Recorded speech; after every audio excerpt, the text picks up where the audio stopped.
Thank you, Bob. Good evening. This is the Town of New Canaan Town Council regular meeting. It's Thursday, March 16th, 2023. It is 7:04 p.m. We will start with the Pledge of Allegiance. Will you all please rise? Pledge allegiance to the flag of the United States of America and to the republic for which it stands, one nation, under God, indivisible, with liberty and justice for all. Thank you. All right, Penny, will you take the roll? Okay, Robin Bates Mason. Here.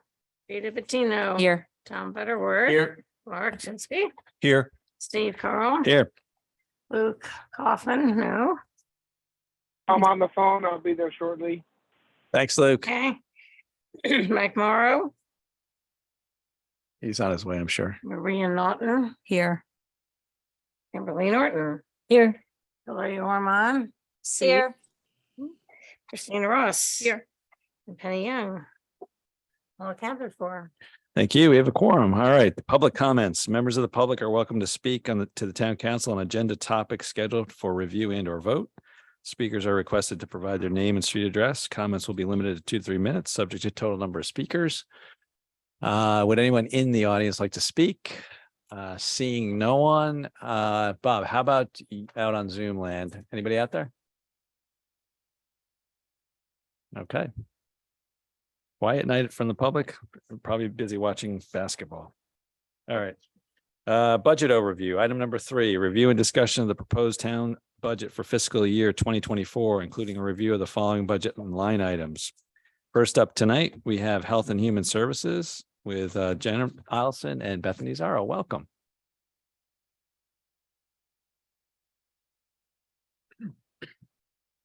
One of the backbones of New Canaan right here. Absolutely.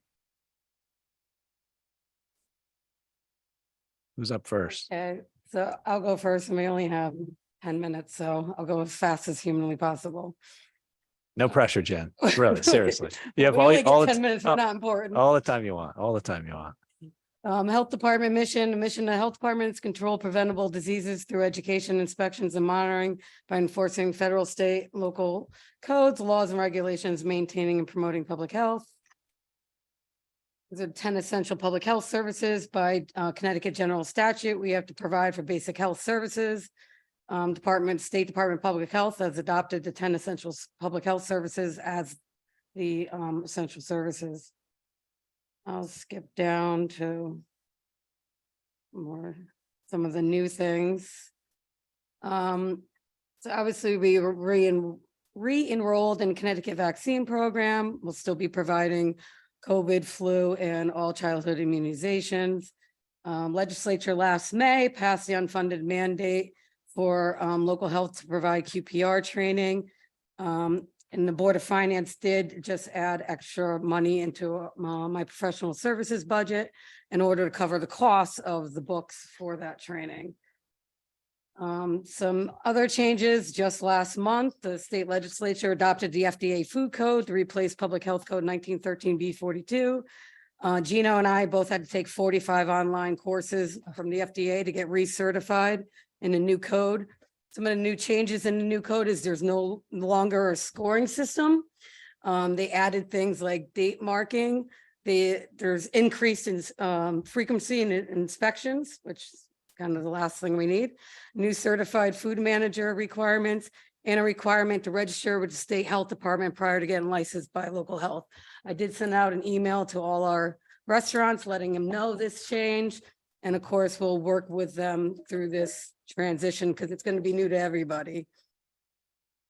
The lead changes that went through last year and reducing lead poisoning, they lowered the elevated blood lead level from 5 to 3.5. That went into effect just this past January 2023. It's already resulted in 11 new EBLL cases. Probably will continue to go up, unfortunately. Some new programming coming soon. I reached out to Bethany, Human Services is going to partner with the health department to provide a matter of balance training to seniors 60 and over And what that's for is to reduce falls and injury prevention as part of the state health improvement plan. Falls are the #1 reason of emergency room visits according to the CDC. So this will be a free program. It's 8 weeks of 2 hours each per week. I've already talked to Aggie about holding it there. We're gonna go to Schoolhouse. We're gonna go to Waveney Inn to work with the seniors on matter of balance training, and the nurse will talk to them about their medications and stuff like that to try to prevent some injuries. COVID data, I'm sure none of you want to hear about COVID anymore, because I know I don't. The cases are very low. This winter was very low, thank God. So things are going good in that direction. We're still doing PCR testing. We're still doing vaccinations. We're just doing it now out of Vine. We're not using Irwin and Vine anymore. It just became too much using both. So let's get down to the actual capital. We are requesting, last year, if you recall, I asked for $50,000 to buy a vehicle. We did get that vehicle. Sadly, it got hit 3 days after I had it at a red light. It got rear-ended, so that car is in the shop. Yeah, I was not happy, trust me. But anyway, so that new vehicle was only 33,000, so that leaves me with 17,000. So we're asking for 25 to make 42 to buy an electric one. And that Tiger's gonna get a charger for right at Vine Cottage. So that will be good. We did ask for $100,000 for online permitting. Those that were in the liaison group heard all about that. Believe it or not, New Canaan has no method of online payments for any of the land use departments, and which is pretty like unbelievable in this day and age. So Board of Finance did agree to take that out of contingency. So I'm going before the Board of Selectmen next Tuesday with the contract. And then we're gonna go forward in April. So we could finally take online payment and take credit cards and, leap into the 90s here. Very excited about that. I know that line is still in your budgets, but it's going to obviously be removed. The transfer from contingency already got approved for Jen. So that money is no longer needed. So $100,000.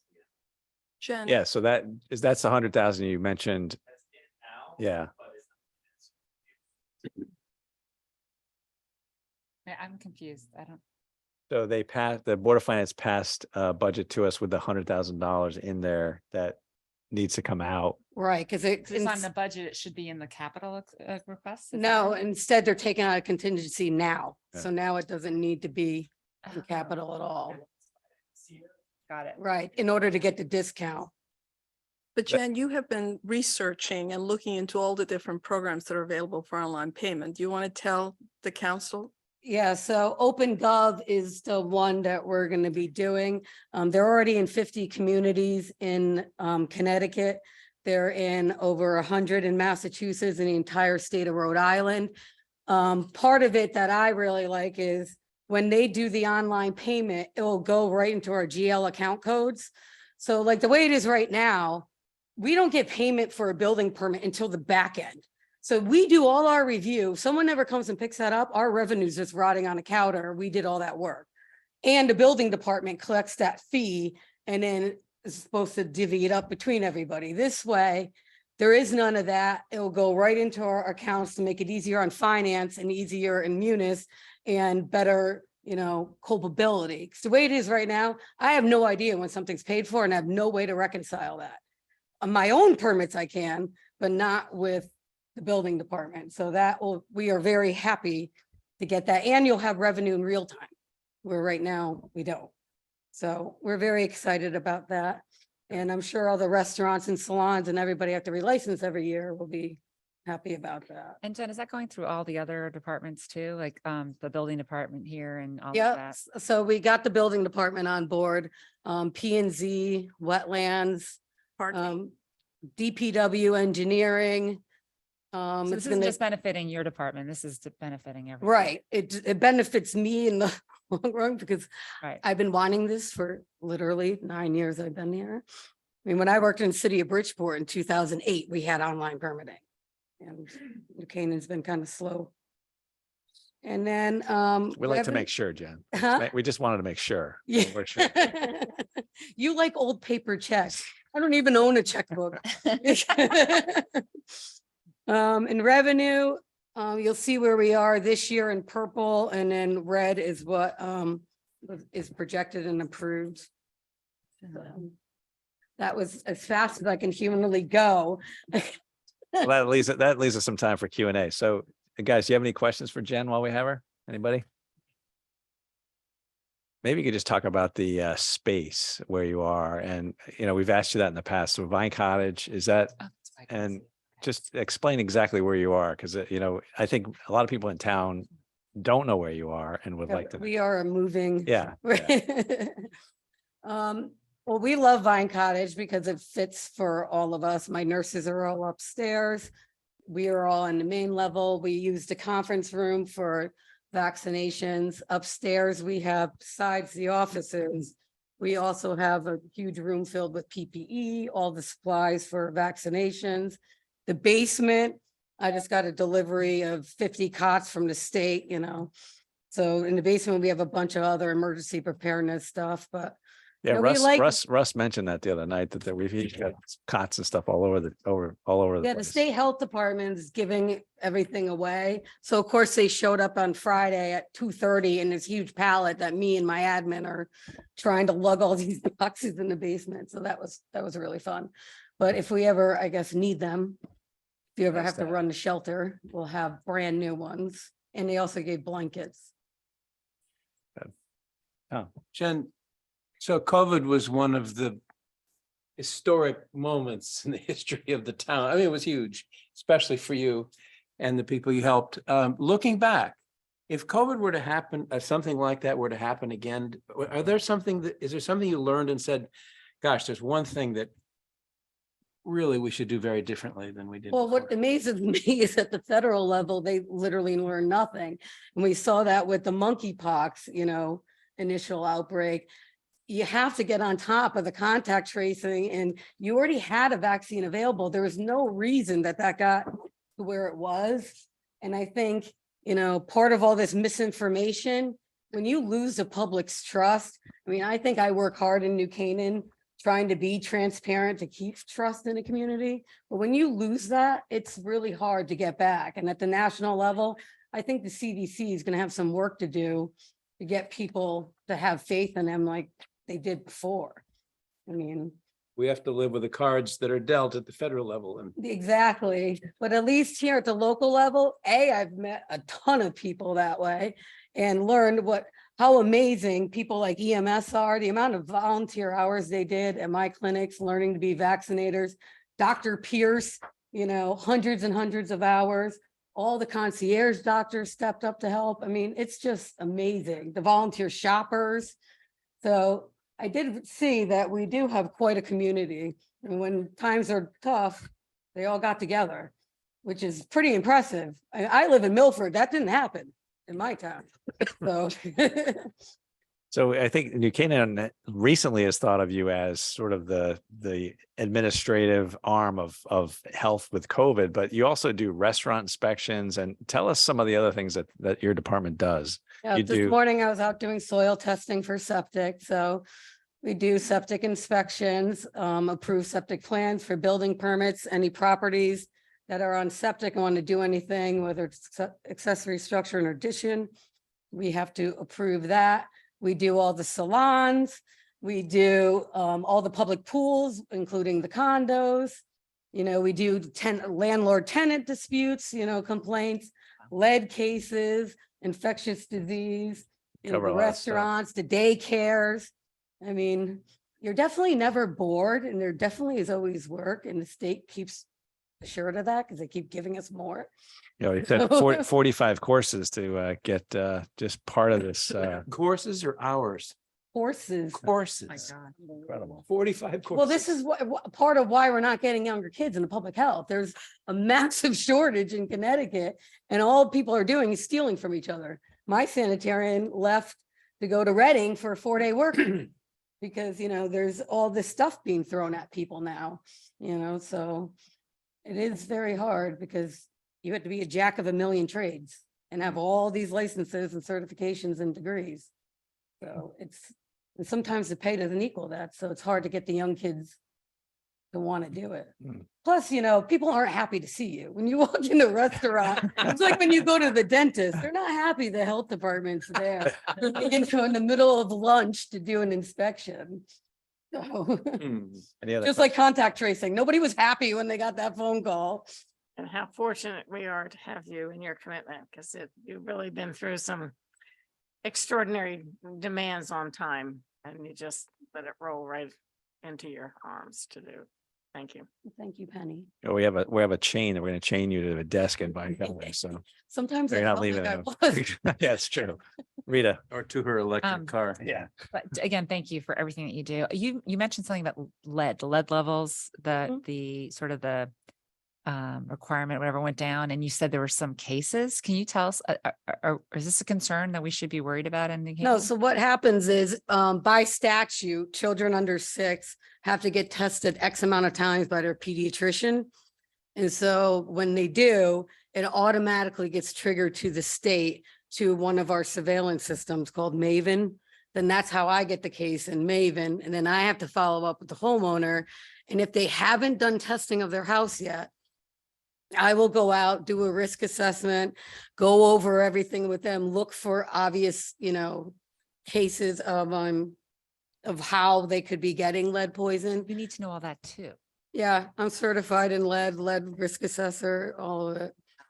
Yeah, so So That's why I mentioned, other than, people think of her as the COVID queen, but she is Yeah, like so so much more than that. So, But so it's you're saying, amazing. but has there, is there a concern in New Canaan or? no, and then, part of the problem is, a lot of the new people came in, have New York pediatricians. So what's happening is when they get even like, say, a 1.2, that's not triggering any threshold, but they panic and their New York pediatricians tell them, well, go test your house and find where the lead is. Well, no, because now you're triggering Connecticut general statutes, where now it's not just Jen doing a risk assessment visual. Now it's I'm sending you an order. You have to do the abatement in 30 days. And it becomes this whole lengthy nightmare. So the state health department's working with the New York State Health Department to try to get the word out of, hey, tell your clients to just talk to their local health department before they do any testing, because it does trigger this massive snowball effect that can get very, very expensive. Thank you Anybody, for explaining. Hillary, do you have any questions? I can't see your hand out there. Are you okay? Luke? I'm good. Okay. Thank you, Good. Jen. Thanks, Hillary. All right. Next up. I'm good. Thanks, Luke. I'm good. Thank you. All right, Bethany. I have to stop sharing, I think. Stop sharing, then I'll start.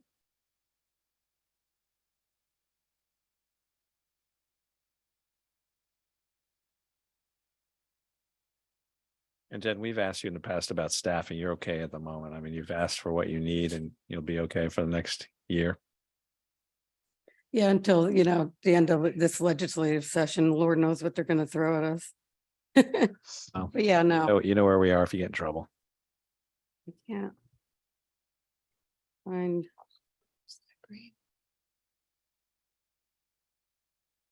I don't know. I know, because you're looking at this thing down. Oh. Doesn't have it. Bob, Thank you, Josh. Maybe let me try to, this was, oh wait, let me try sharing the screen. Yeah. And it's gonna stop you. Did I get it?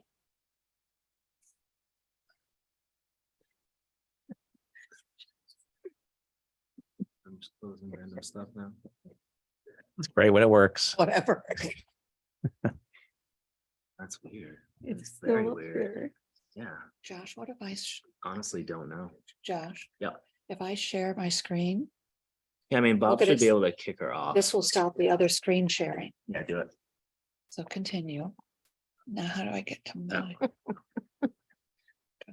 I'm gonna have to tease Tucker. Here we One go. night she doesn't come. Yeah. Okay, so We're now good. I gotta- That again or something. there we You go. good? Does this work? It did. Okay. Great. Nice job, Jen. We all have it on our screens for the public. You see it? Yeah. Okay, everybody. So here we are with New Canaan Human Services, the other half of Health and Human Services. I'm Bethany Zorro and the director for this department. So I only have a few slides. We're doing this in a nutshell.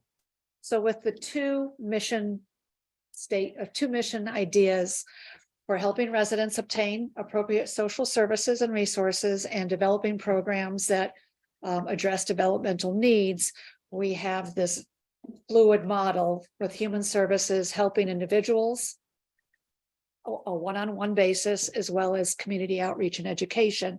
And this is all done through 3 items: state and federal programs, human service programs, agency grants, and partnering with local nonprofits and working with the health Hey, Beth, department. are we, Oh, it says stop share. Your screen. Whose screen is that? Is that yours, Bob? That's on the TV? Yeah, right, You're sharing. Zoom share. I have a feeling you Hmm. overriding. Yeah. There you go. There you go. There we go. There we go. I'm sorry, everybody. That's all right. God, I thought I was looking really good. Okay, so, all right, so can we get this bigger?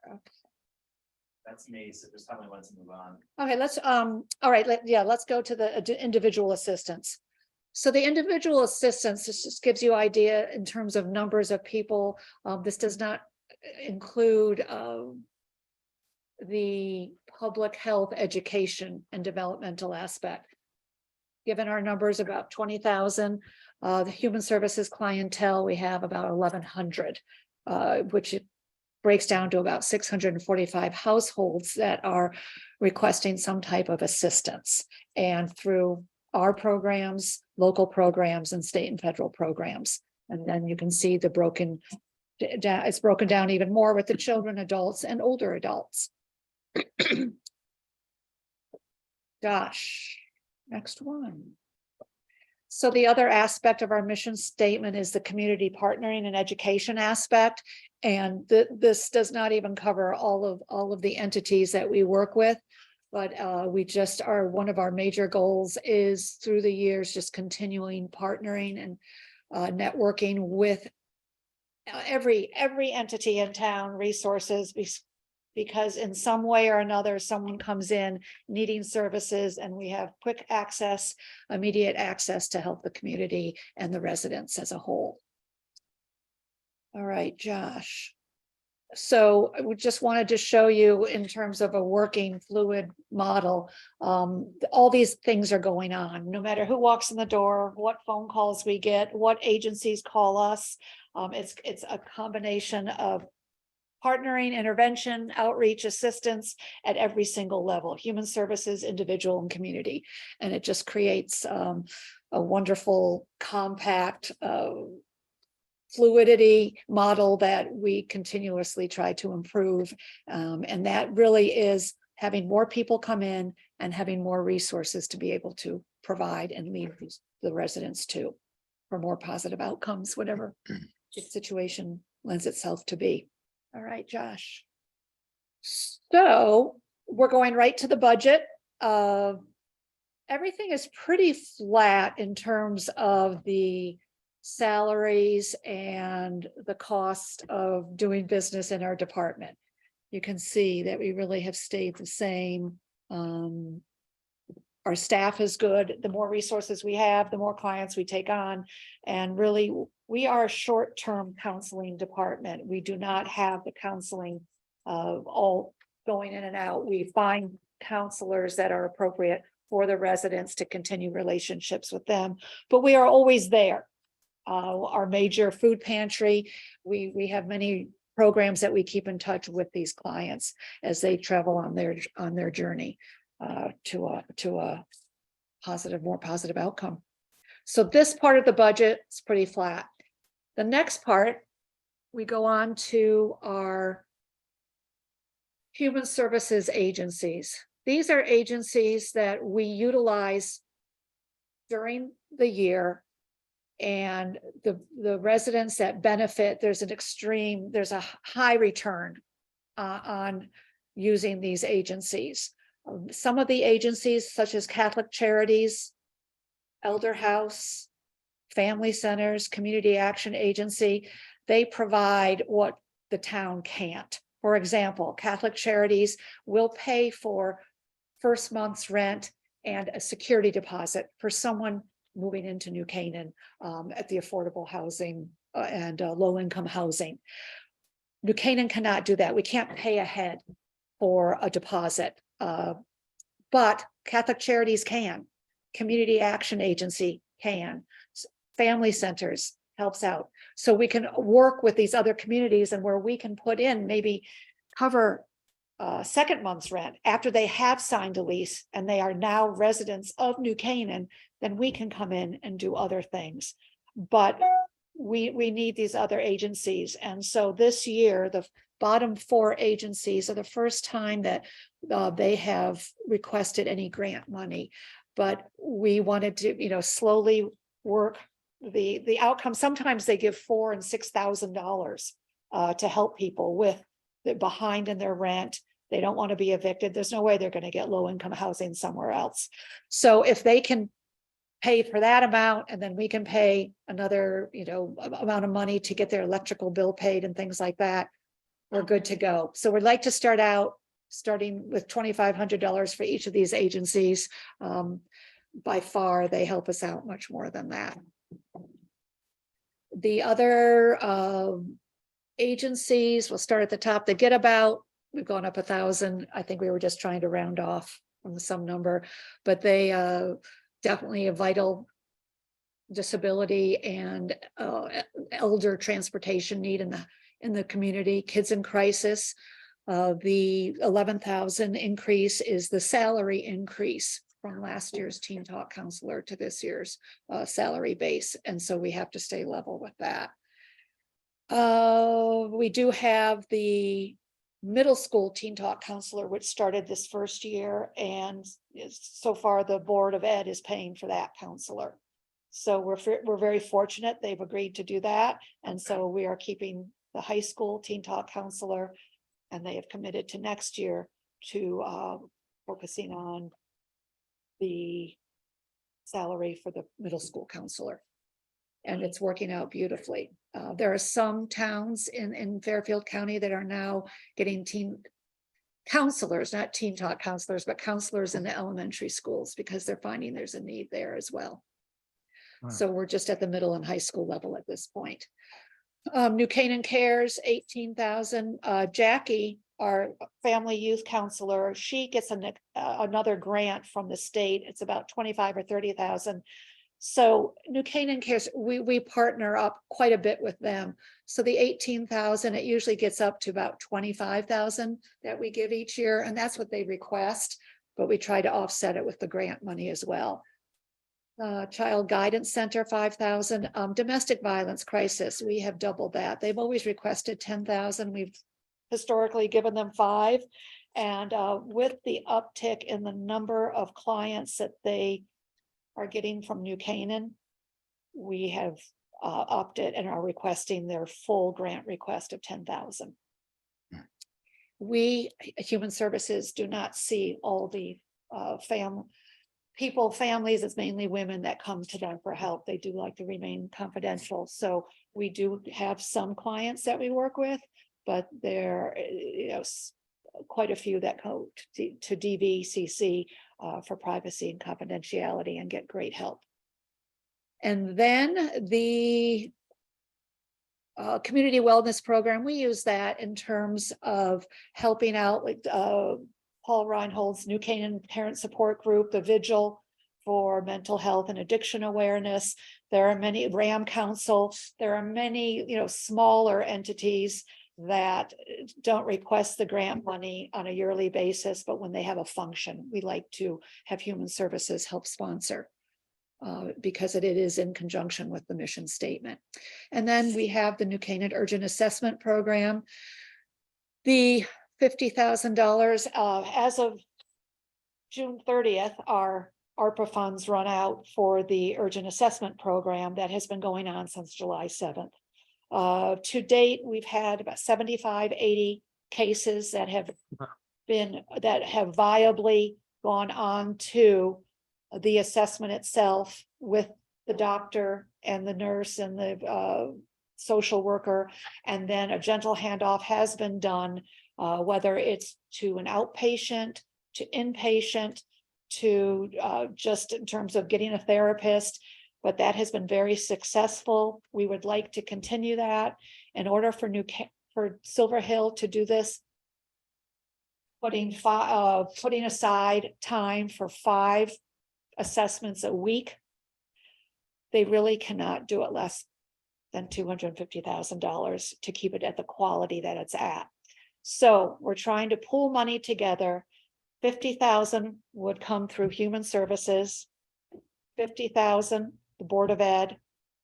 We are working extensively with other towns in Fairfield County to see if a couple of them, 1 or 2 of them would come on board and do the same thing we're doing, as well as the New Canaan Community Foundation possibly opening up some type of project that where we can sustain this program with this type of money, pooling it together for the coming years.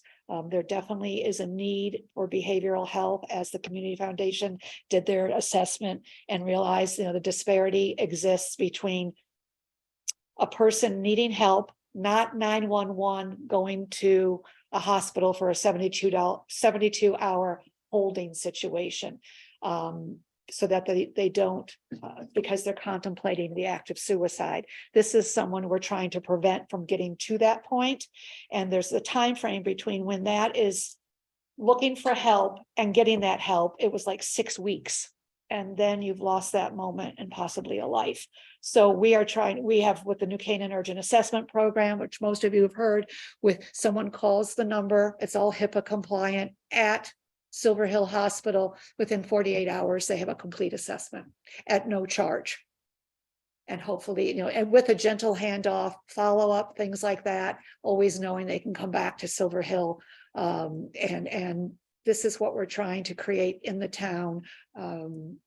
One life we save is, as I said, more is priceless. Bethany, do you know how many of the people that start through this program end up at some point in inpatient care? So I spoke to Susanna Lewis, who is the community director for New Canaan, for Silver Hill, and I work with her extensively. And out of this 75 people that have definitely received the assessment and have been passed over to productive help, only a few. Only a few. This is not something for Silver Hill to make money on. They're not looking for people to come in. I mean, they have always looking for beds. I mean, they always, the turnover is high. This is not about them getting business. This is about our town being mentally healthier, or knowing where to go if you do need help. And it puts us on the map of a very caring community with what we've seen with COVID. Definitely COVID has opened up our eyes to behavioral health needs. The country has opened up their eyes to what's needed, and we want to be on the cutting edge of taking care of the community. So this is why we're requesting $50,000 to continue this program, hopefully with other entities pitching in.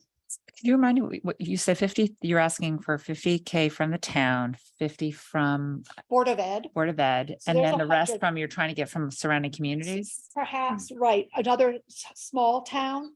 First of all, Silver Hill wanted to start out, this was new to them too, and they didn't want to oversell themselves.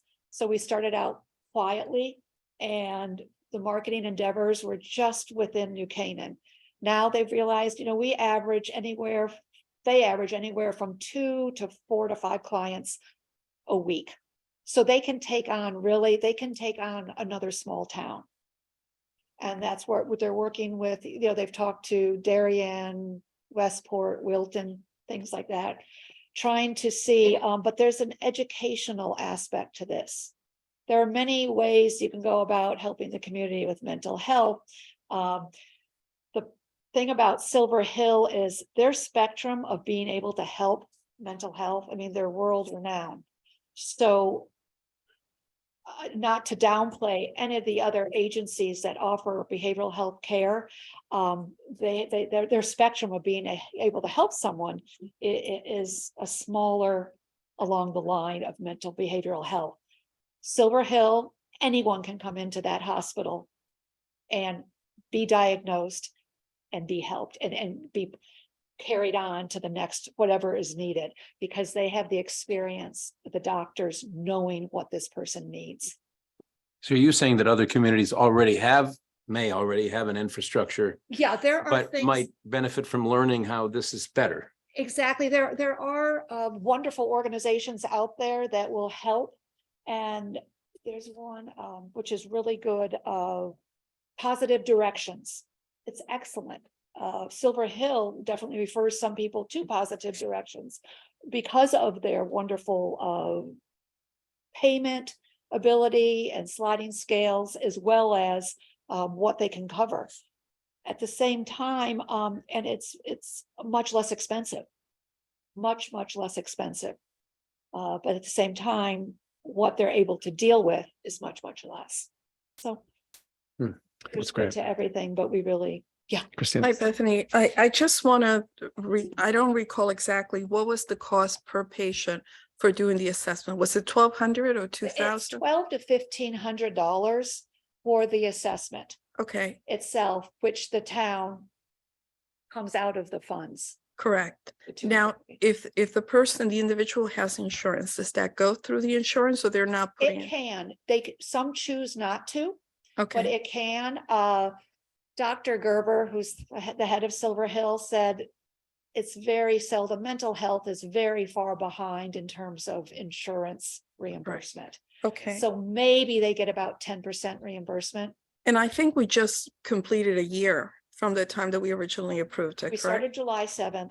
We're coming on, to the 9-month mark. Okay, so if they have seen 75 or 80 patients, say, we should still have money in that fund for them to continue. So are we looking to creating a deeper fund in order to service the So community? this is the structuring, and it's a good question, Christina. The structure is Silver Hill pays the staff to be available for New Canaan for 5 patients a week.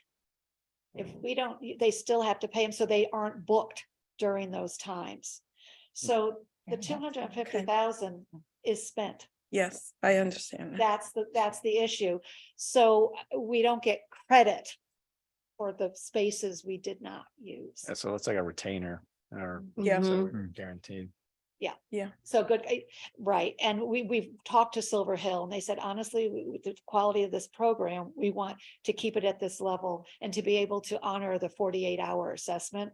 Yeah. Within a certain, they stand firm on their quality level, which costs them. Well, I mean, 75 patients just in 9 months. And even if you said 4 or 5 of them were admitted, I mean, And- you have me at hello on that. I Yeah, mean, there's not no, that we get any names, but there have been a couple that have absolutely gone under the radar, and if it hadn't been for the school, the highest number of referrals, they're coming from the school.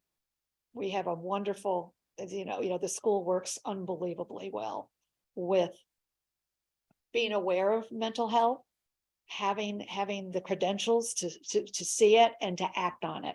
And there have been a couple cases where it's gone, absolutely, it would have gone under the radar. Had the yeah, school not been we've never aware. had an avenue to do this, which Correct, is, it's right. just amazing. I mean, So, This has cutting been edge.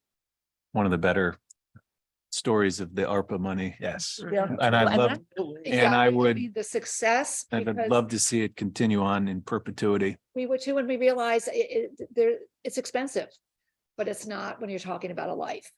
But in terms of a budget line item, it's it's a cold number, but that number. Right. Stands for so Much- much. Can I just add to that too? I mean, in terms of also strategies of dealing with, I mean, if you just take the schools, and we've seen what happens with mental health, right?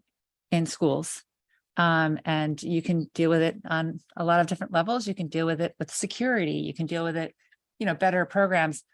You can deal with it with having this wonderful program to be able to care for a person who's having a mental breakdown or Right, we're potential. trying to avoid that 911 Exactly. crisis, but that's why we have the Teen Talk counselors. I think that's amazing. This is Silver Hill Urgent Assessment Program, New Canaan Urgent Assessment Program is just one part of creating a behavioral health community where someone can feel safe to come forward. Yeah. And Okay. awareness. So that is the budget I'm presenting, and any other The questions? last slide there, Josh, could you just roll that last slide with the outside agency grant request? So we just pull that up for a sec. That's the one with the Yeah, big last pie, one. the last one. All the way down the bottom there, yeah. Okay, so I'm sorry. Thank you for noticing that. Okay. So here we are, with our pie shape to give you an idea of what that last page looks like visually from a different angle. Yeah, I mean, the slide you showed before where all the logos of the different community outreach and the involvement that you have and all the touches during the year. I mean, that slide says it all. It's amazing how, amazing. Health and Human Services touches a lot of different places in town. And quietly, it's just, we're here Yeah. and people know we're here, but they really, we're contacted when we're needed. How is the food pantry sustaining? Are they still doing an amazing job? That's Again, to a the quiet community. story that just is Yeah, so incredible. we are increasing again. Once again, we had February, it outdid. Thank you. January, bless you, January, February, I mean, compared to a year ago. So people are utilizing it. Things are expensive. Yeah. Inflation. The economy, they're in need, and it's a very non-judgmental atmosphere to go into. It's the last thing you want to do is go to a food pantry. But when they go there, they realize, there is non-judgment and respect, and they're struggling and they can stay in the town and get help. Great. Thank you. Bethany, I just have one last question. Is there a system by which someone can donate to the Food pantry? no, to the Silver Hill program, maybe through the community That foundation? is what we're trying to work out with, we're very transparent, right, we need the money, Okay. so, and Lauren Patterson, the whole community foundation is very interested in it as well. They identified the disparity. Yeah. The town of Silver Hill created a program, so here we are all working together. Okay, Yes, good. Thank you. that's Oh. definitely. Great. I All right. wonder if there's extra ARPA money left over, if there's. I mean, say we, About 40,000. no, I think No, there was some more that was. Yeah. Well, you're the boss. Bob. rather be a bucket tipper than a bucket picker, so. That's it. And also the, with Jen's new state-of-the-art non-check, what do you call it, your online payment, we're having that put on our website so that people can donate, not having to pay by a check. We will send a letter of acknowledgement. So we're piggybacking on that too in terms of donations. Nice. So the town keep that going as well. And the town has been incredible with the donations. Thank everybody. So Luke, Hillary, do you have any questions out there? I think we're going to wrap it up here. Hillary, you okay out there? I'm good. Okay. Thank you so much for this presentation. Thank you. Excellent presentation. I have no further comments, but excellent presentation. Thank you, Luke. All right. So I don't know why she. this is our chance to thank you both for all you do. I wasn't joking when I said backbone. I mean, you two we consider you some of the most important people in town. I mean, you keep this place running. So thank you for everything you do every day. I mean, it's amazing what you guys do. So Maybe next year we'll get 15 minutes. I'm just teasing. I want to go home and watch basketball too. Okay. So now you just made us jealous. Yeah, Thank you, Mom. Thank you. thank you. All right, next up, recreation, John Howe. You have the floor. How are you? So I'm not going to go through the whole presentation because my 25 minutes is already gone. That's all right. So, We can read, yeah. Sorry? We can read. Yeah, exactly. I hope it should be on your tablets. Oh, and we all watch Board of Finance too Okay. with your presentation. So, but you can, yeah, hit the highlights. So the highlights, yeah, we're the group that makes all your personal time fun. From maintaining the parks to the programs and everything else in between. So now I'm just clicking through pictures that you should have them too. So, you know, anything from the fireworks, we did a new program, father-daughter dance, of course, the Steve Banko pool, Lapham Community Center, you know, weddings. It's amazing all the stuff we did. And I'm still amazed at all the stuff Steve did. Every day I find out something else that he took care of. So we were 8 divisions. In a way, we added a 9th division because we now have a self-sustaining fund, which we'll use for our recreation programs and also weddings and events, I should say, things that go on at Waverly House. Civic activities, that was one small division. We've basically cut that back now. Actually happens to be my daughter's dog at one of the concerts. We cut it back because there's quite a lot of money in special projects accounts, which we can use for the concerts. The same thing goes for some of the town used to pay for the portable toilets for the fireworks. And so that's coming out of the fireworks fund too. So with the self-sustaining fund, we've removed money from the recreation, mainly the recreation administration fund, our line section, but also from paddle tennis. And now it's in a self-sustaining fund, which will help us with basically as money comes in, most of our programs are self-sustaining where there's a little bit of a profit. That will then be able to go into the same fund, which we'll be able to use money out of, similar to how the pool's set up. There'll still be a budget. There'll still be accountability. It's not like I get every bit of this cash coming in to spend back out. So we'll still go through the town bodies and expenditures the same way. But you're just accounting for it differently. So Accounting for it so the differently. revenues that come in through paddle, you're saying would be spent, some of them would be spent on paddle. or- Right. They'll be, yeah, they'll be going back into the same thing, bucket, back same into bucket. programs. Yep. So, But you can create new programs throughout the year. Like if they want another paddle clinic, you don't have to go back to the Board of Finance. exactly. One of the things that happened to us, we tried to father-daughter dance. It's sold out in 18 hours. What we would have probably tried to do in that case is have 2 seatings that night, shift things around and do another one, but we literally don't have the money. Were you Pay using that. Ticketmaster? No, we wouldn't have. So, yeah, so that's gonna help us a lot. What we did with that though, is we basically just transferred money out of the budget. We did not all of a sudden need more money. So the money that came out of the program budgets that went into self-sustaining is a wash. So. Other than that, we have done a few little basically accounting things. We've transferred money out of the recreation accounts and into park maintenance, things like maintaining vehicles and maintaining trails. Instead of having it in 2 separate places, let's put it in where it belongs in the maintenance section. And then we had to add some money into property repair and maintenance, mainly some deferred things that we missed. So. Waveney House, that's the weddings, that's gone into the self-sustaining fund too. So the salaries and related expenses with that. The major changes in that, though, we've added more money to outside contractors. We want to do some deep cleaning of Waveney House, things that haven't been done. Place has never really even been dusted. So, and down the road, the tan painted wallpaper, we'd like to start doing repairs or at least preserving what we have. And then major maintenance. Unfortunately, we're finding that the kitchen appliances are at their end of their life expectancy. We need to do some more repairs, that type of stuff. Will you be redesign considerations as well, as you're now, really promoting use of the building for events? Have you conferred with caterers to see whether or not what we have is really what they would like to have? You mean as far as the Yeah, kitchen's question. concerned? Yeah, and right. things? We have talked to a few of the caterers. They actually love our kitchen.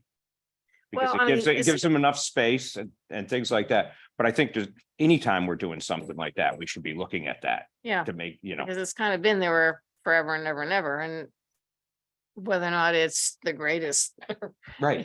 design. I think there's always room for improvement in almost anything. Good. So you have to look at it. Glad you're evaluating it. Well, and one of the things that we've done with Waveney House is we've had that big 30,000 foot conversation where what the original number was just the biggest number we've ever seen, but then we started biting it off in little pieces. But somewhere there's that master plan that says, we're going to do the bathrooms, we did the roof, we did the outside, we did the windows.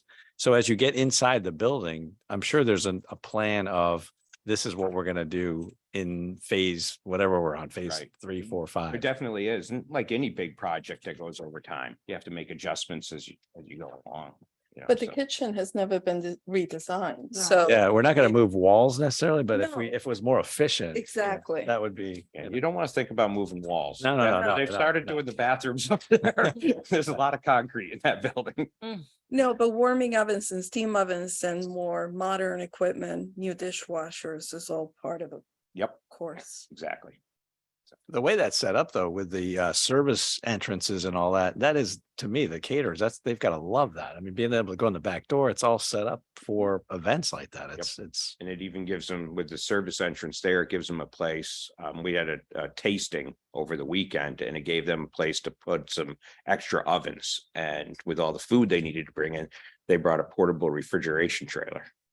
Wow. Nice. So And how was the tasting? it was excellent.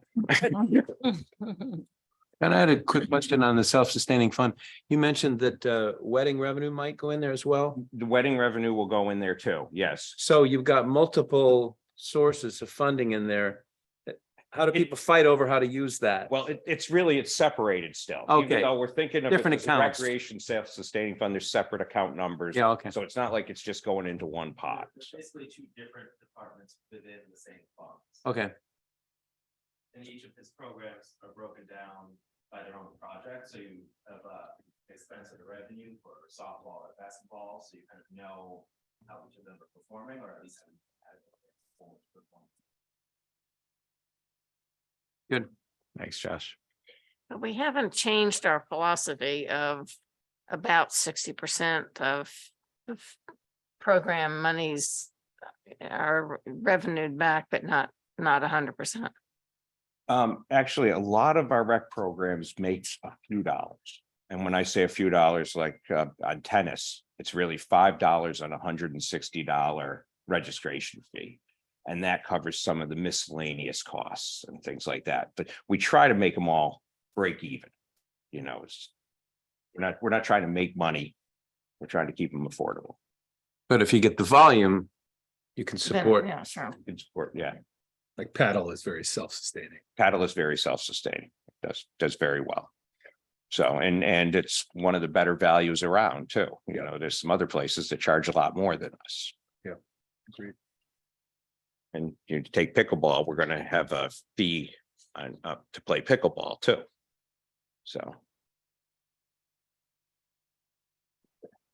So basically in paddle tennis, we took out the part-time salaries, social security and some general supplies. The one change in that budget is every other year, we look for $18,000 thereabouts to resurface courts, some major maintenance to courts. That's not in the self-sustaining fund. That's in the regular budget because we felt that it should still be the maintenance of the courts should still be a part of the town asset.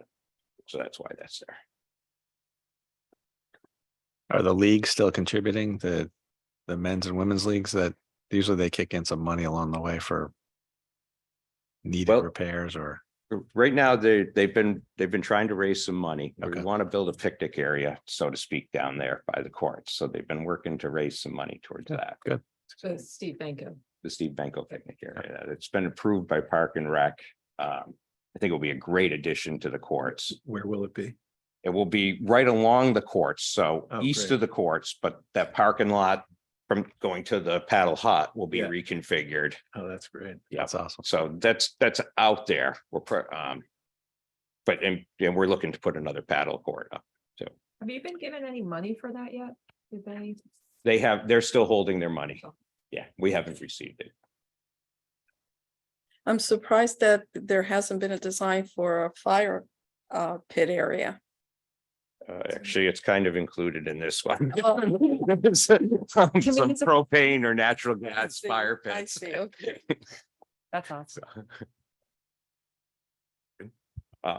Park buildings, this is for all, the main buildings that we have, Waveney House, the paddle tennis, Lapham, and of course, Apple Cart and Meat Park. So, the main changes there, again, equipment repairs, but refuse service, that's gone up some. Repairs and maintenance, electricity, fuel and propane, you'll hear that from Tiger too, but those numbers, we've all put in a 10% increase on each one, not knowing exactly what fuel and utility prices are gonna do. Lapham Community Center, Aggie and Kathy, they still do a great job. We did not include Lapham into the self-sustaining fund, mainly because we feel that we want to keep those programs affordable for seniors. And we'd have to start charging more. They basically are losing money, but we feel that it's important to support our seniors and the programs. So, Could I correct you on that? That it's for older adults, not seniors? yes, you can. Thank you. It's A little important. sensitive. All right, all right. I'm getting there too. Can I just ask you, so what's the $1,600? Is that the only money you're asking for? That's the program? additional money. I mean, just hitting the high points. So but we've gone up in the budget. There's some I salary see. increases, but basically Okay. the main thing is Kiwanis Park. One thing that's happened to us with Kiwanis Park is we sand for the beach. We bring in sand every year, so there's an increase there. And also the chlorine prices, just before we went to the Board of Finance, we found out that they are going up 25% for next year. So that's affecting Kiwanis, but it also affects the pool. So there's increases there. Now we talk some revenues. So there's still, even though we have a self-sustaining fund for a lot of our revenues, there's still the dog park fees. It's about $21,000, and the concessions coming in from like Apple Cart. So. And then the money that's coming in from Lapham, it's about 76,500 projected. So from different programs.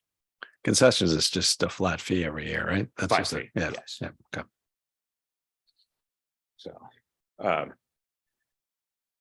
So very simply, 827,000 in revenues coming in. Unless Josh corrects me. Yeah, I would correct you. Okay. It's 827 on just the recreation side, which I assume you're not talking about wedding. Yeah, That was that's the my next slide. And I we're, didn't look up. it's all right. And then 199,000 for weddings. That's a little bit tough. We've increased the cost for having a wedding. But right now, for most of next year, or most of this year, it's all been booked up. So we're not booking many at the new rate. We haven't started booking at the new rate. Do you have expense items associated with weddings, or is that just built into everything else? Yes, the money that we pulled out of the other budgets are fairly close to the revenues. Okay. Weddings is a little bit more of a profit. We're losing a little bit on programs. How does that revenue compare year over year? Do we have records of that? There's Yes, but 199. offhand. Yeah, I mean, through COVID, obviously, we were way off, but $200,000 in rental fees, is that about where we've been? My gut feel, I don't really know offhand. I can Yeah. find out for you, but I'd say it's been less, mainly because we've been charging less. Yeah, yeah. So it's a good number. I mean, if we keep moving that number north, that's good. Have the new chairs, tables and china been purchased, or we're still working with the same? I'm hoping that in the budget, you're going to approve those things. Okay. So yes, we're trying to work on a lot of those little things to Okay. enhance the weddings, anything from a new audio system, so you can actually hear in the two outlying rooms, to chairs, some electrical upgrades, Wi-Fi throughout the building. So the pool, so we do have a few increases there. Last year, we were able to clean the locker rooms. We actually had an attendant on for holidays and for the weekends, and it was very successful. The complaints went down to there's some paper towels in the corner type thing to instead of they're dirty type thing. We also increased the cleaning of the pool. We do hire a contractor who can come in the evening to do some more cleaning than just the robot vacuum. So that works. Then major maintenance. We have a 20-year-old pool and it needs maintenance. Anything that's 20 years old. So we've been doing some upgrades this winter. That's why if you've gone by and seen the cover off, they've actually been fixing some leaks in the gutter drains, and they fixed some leaks in what's known as a surge tank. And then the last thing with the pool is the supplies chemicals. Mainly the chlorine's gone up to 25%. We foresee some modest increase for some of the other chemicals. Then I go into parks maintenance, but keep continuity and everything. Tiger's going to take care of that. So, all right. Good. Thank you. Questions? Thank you. Who mowed those straight lines? And where is that? Is that Connor? That's Connor Field. Connor Field, yeah. That's amazing. I don't want to show you the before picture because it doesn't look as well. We had some problems with irrigation and things, and this was after we aggressively started overseeding it. So this was taken in beginning of November when they came back and reevaluated the fields. How is the seed purchasing going? Seed's very expensive. Tiger will talk about it, but about 40% increase. And for the next few years, they don't foresee that going down because some bad crops, one thing after another. So it's not just trucking costs and everything else. Yep. All right, so parks maintenance, we'll talk about that. So questions where we are right now. Anybody have any questions for John while we have him? Thank you. Any capital? I'll be here with okay, Tiger when good. he goes through it all. So Great, perfect. All right, thank you, John. Thank you for everything. Bring the main dish on. That's what you're saying. he gets to talk longer.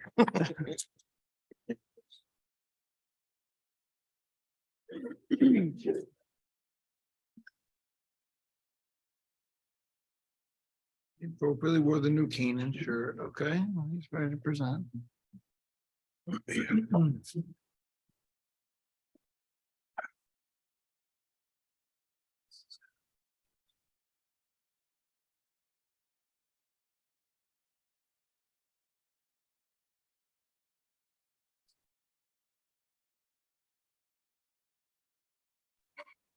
Hour and 45 minutes, it says you get an hour and 45 minutes. They all took my time out. I'm all done, right? Yeah. All right, so the next up, we have Public Works. Welcome, Tiger. Thank you very much. Well, thank you very much for having me. I let everybody stay home today because they fought storms the other night, so I thought it was nice to let everybody go and just, John and I sit here for the night. So let me run through everything. First, say happy St. Patrick's Day. Thank God we didn't have to do it there on, like last year, but tomorrow night, hopefully you enjoy yourselves. This is us. We're 57 strong, 8 divisions. We can answer any questions that you got. I imagine that the most of it will be on capital. So I'll run through operating. And then if there's any question on operating, we'll answer that. And then we can go from there. I just have a question. Is sure. land use under your responsibility or not? Yes, but it's not in this budget. Land use sits under general government. So during that time, I'll be back. So this is just DPW. So the standard fare that we have for there.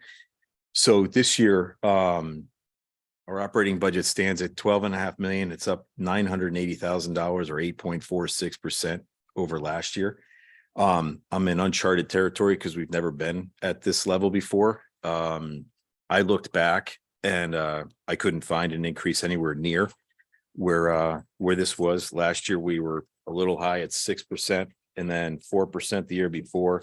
Fiscal 21, we were at a negative 1.2. And then we hovered between anywhere from under 3 to between 1.5 and 3 for the past 10 years before that. And in 10, we were -4, 9, we were in -8, we were in -7, because if you remember, that was all recession time.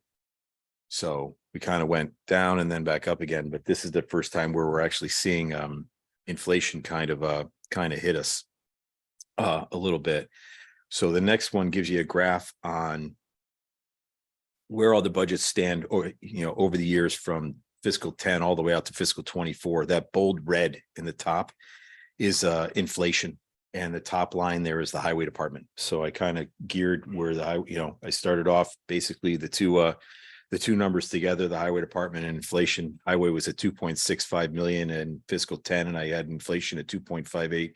And if I tracked it all the way through, inflation got to 3.73 and the highway was at 3.75. So we actually are tracking a little bit less on our biggest department over the course of inflation for the past 14 years.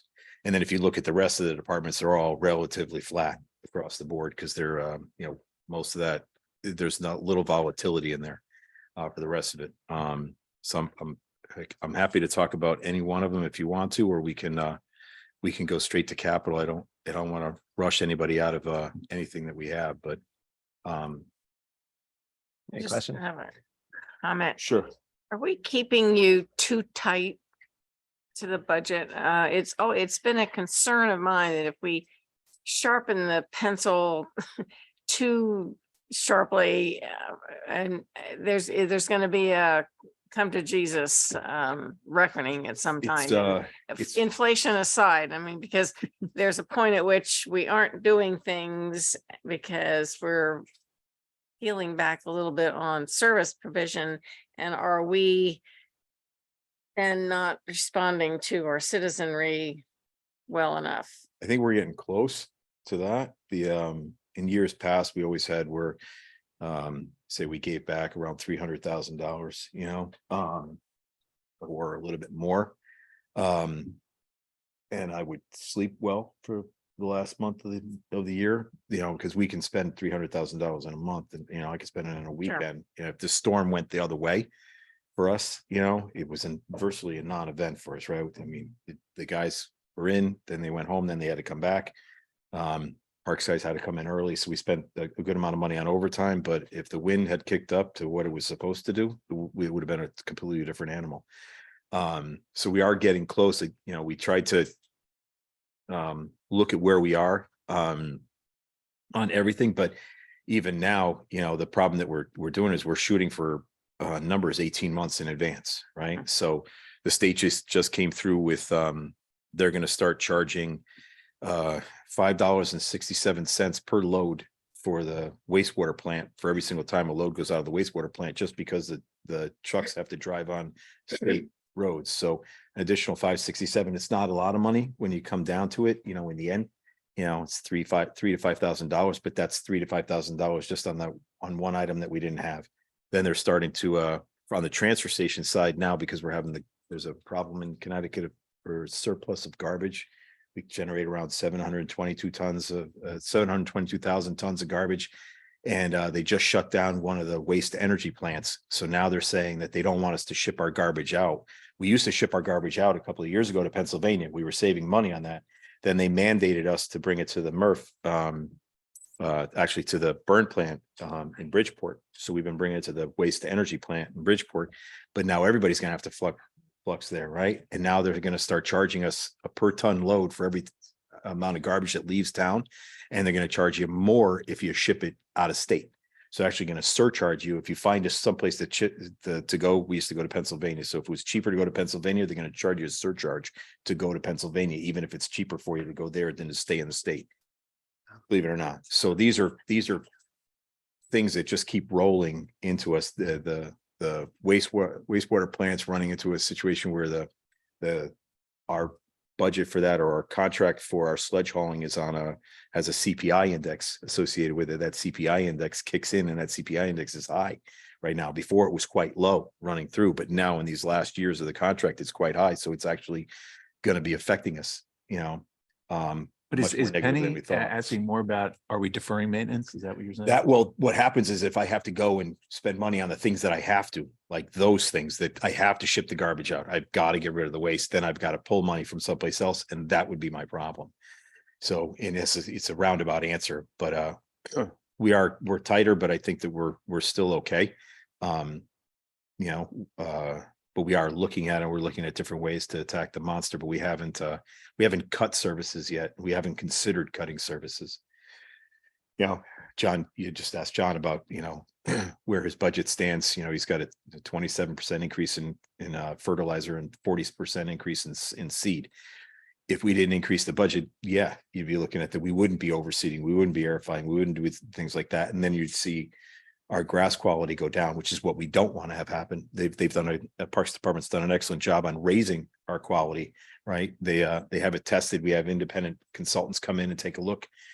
And we've been able to raise our the condition of our turf fields. I mean, you saw Connor was, it's unbelievable, right? That looks like Fenway, Yeah.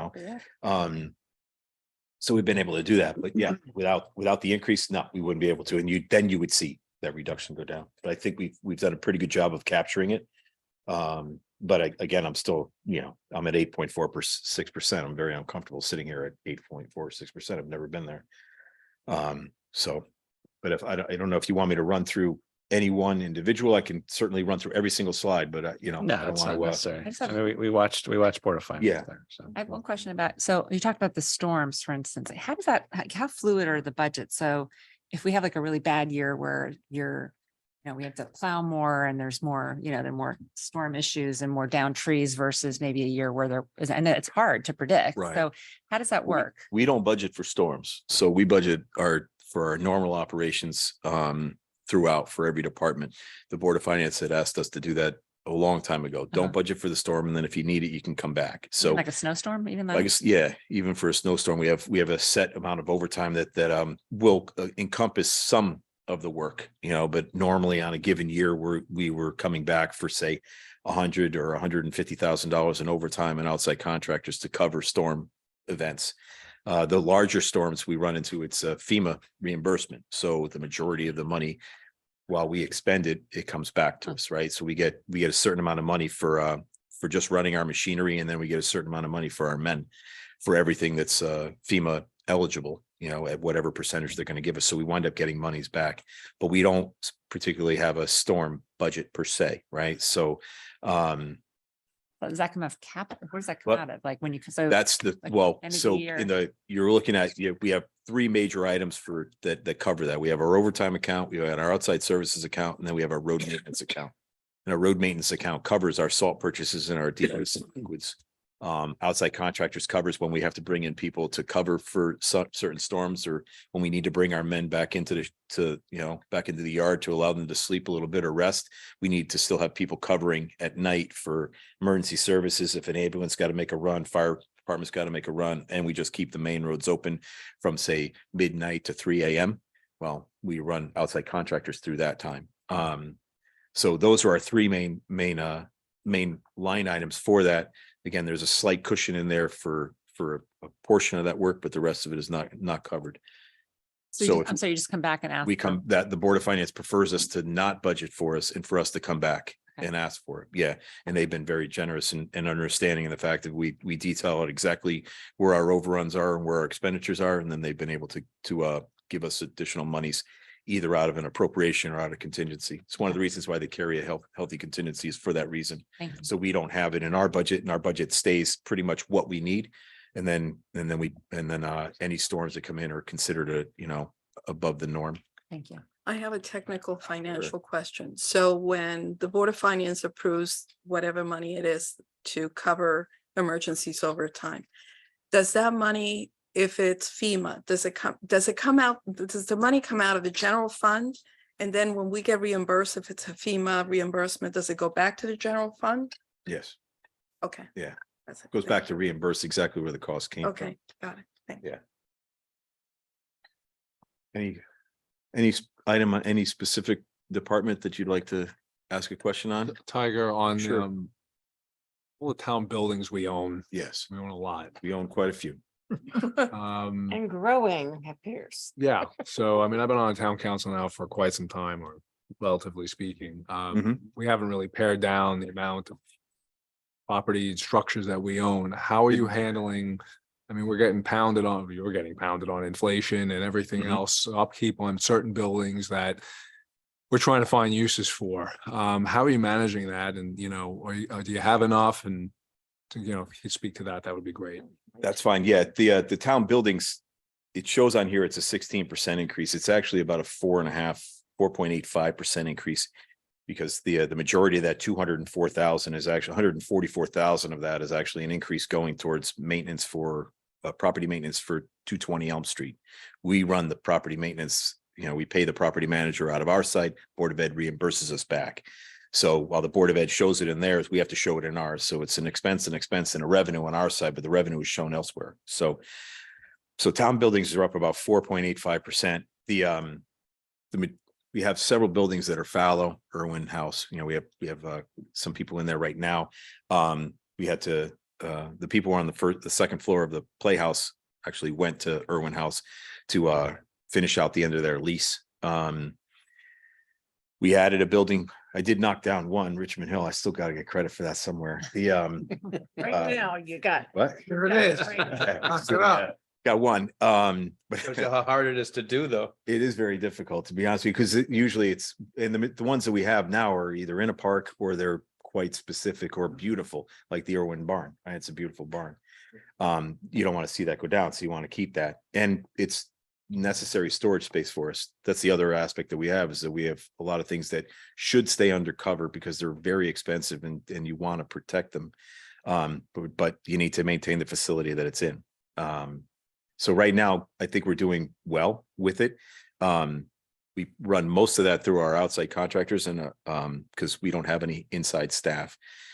We are still in the process of debating that, whether or not we should. I know Dr. Lutzy sits here and he's got a carpenter, he's got an electrician, he's got, right? So he has those members on staff.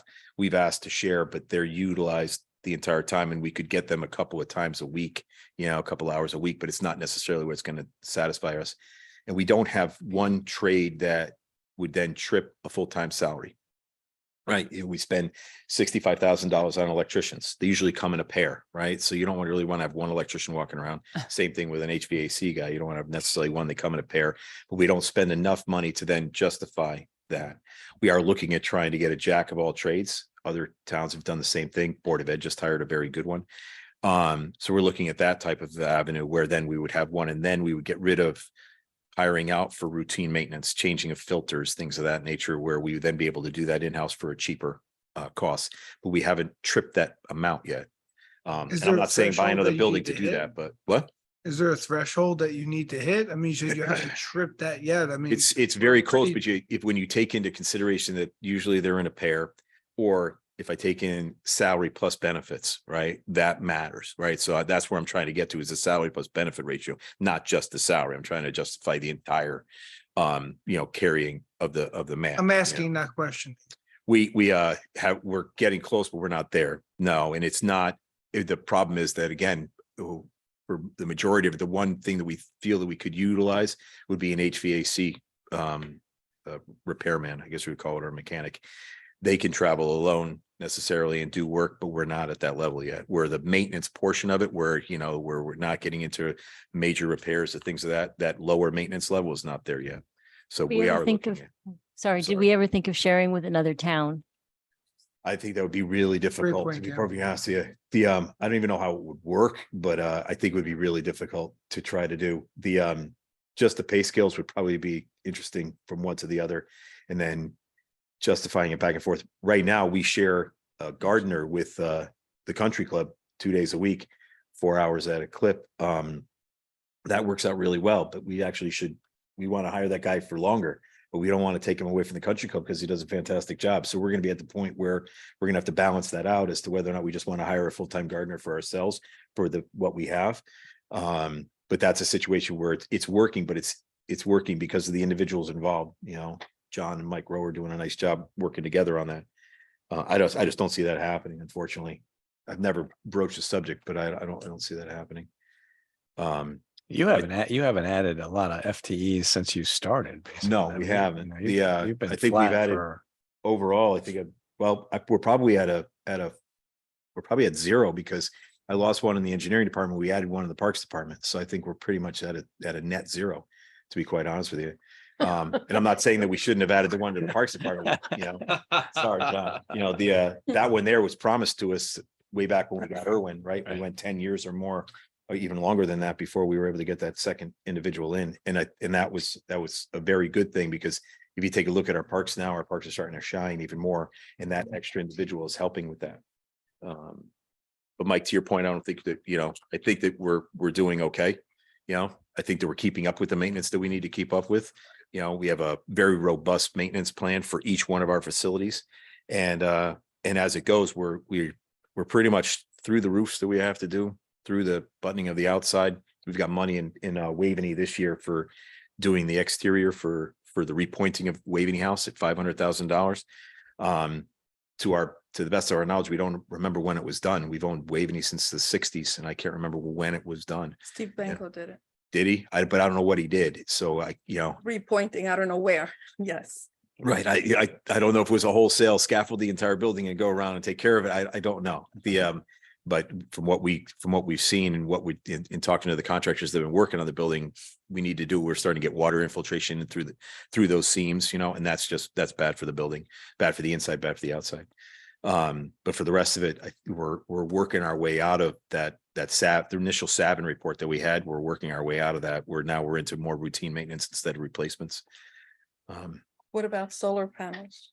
Solar panels, we're trying to fit out everything we can. The problem is we have a lot of new roofs, right? Right. Or like the wastewater plant's got 5 years left on what's considered a fantastic roof. So we didn't want to then either put it on it and then have to take it off in 5 years, or rip off the roof, which is a fantastic roof, lose that time frame and put it back on again. We did that for the pool, but the cost benefit ratio at that point in time for the couple of years left that the pool had, it was in the best interest to take that roof down and then put it up and then put the solar on it. We are looking at solar on the Playhouse if it'll fit structurally. We're just waiting for the final numbers on the HVAC that has to go, you know, the venting that has to come off, the exhaust fans. And then once we calculate that out, then we'll try to put it there. But it won't be used for the Playhouse. It'll be used for the teen center but we can't put it on the teen center. It's too steep. We have them here on the town hall. Parks Garage is it's facing the wrong way, right? So it's facing in the correct direction for us to actually gain anything off of it. From what they're telling us. We are looking at possibly putting in like a solar farm at the transfer station on the back hill that faces south towards Holly Road. Can you do it as a shed for the automobiles, for the trucks, so that? Yeah, you're but the doing shed two roof that we things? have faces in the wrong direction as well. That's the problem. The shed roof that we had that we're putting in this year is faces in the wrong direction pretty much. It faces due east, right? So it's the morning sun, and then it really doesn't get anything as it wraps around. So it actually gets hidden as it comes around from the south and into the west. So it doesn't fit very well. And then the rest of it's facing like I said, its roof line is facing in the wrong direction. Are we talking the same thing in terms of shed? I'm not talking about the salt shed. I'm talking about sheds that you park automobiles under. Right. Well, we are looking at that at the police department to put for Okay. that. Yeah. To have solar on the top of that. Mhm. We did look at possibly doing it at those at the high school and at Lapham. Yeah. Problem is that when you get into when you finish the capital outlay, it's actually the capital outlay pays for what you're saving over the 20 years. So there's really no payback in the end of it. The thought being at Lapham, we'd be protecting other people's cars. The police department, we're protecting our cars. Right. There's a payback there, Yeah. in savings on the, wear and tear on the vehicle being parked outside. So that's a good expense, and that's what we're looking at. But again, we're looking at something on the backside of the transfer station or on the back of the landfill, if we can do that. And that would feed the transfer station or the highway department. And we work with Mark Robinson, try to figure out if there's other places, but right now we're pretty much roofed out as far as it goes. The moment we get to the point where we're going to replace one, like the wastewater plant, we'd put one on the top of the wastewater plant the moment that we replace that roof, but that'll be in about 3 to 4 years from now. Okay. Sorry, just a correction on the tape, on the recording. You meant with the New Canaan Playhouse, if we put solar up on that, it would power the annex building. Yes, next door. did I say something wrong? Yeah, Mhm. you said teen Teen center, center. just, Sorry about that, the town hall annex. Yeah. I'm still, I dating know, that's all myself. right. We know what you meant. Here. We know what you meant. Been there, done that one. Yeah. Tiger, just a quick question. Sure. I don't have anything really on the operating, other than this. I'm gonna get to the capital. if you Well, want I to. imagine that's where, but That's where we're just headed. quickly on tree service. Just remind me, our responsibility versus either utility or other, because if you drive down South Avenue between, the trees are dying and limbs are falling and there's massive liabilities. I'm just, So that's a state right away. right. So that's why So- I'm not asking about money. It's not No, really an operating so- question. It's like, where, Yeah, I'll give you. it seems like there's a responsibility and someone's not meeting it.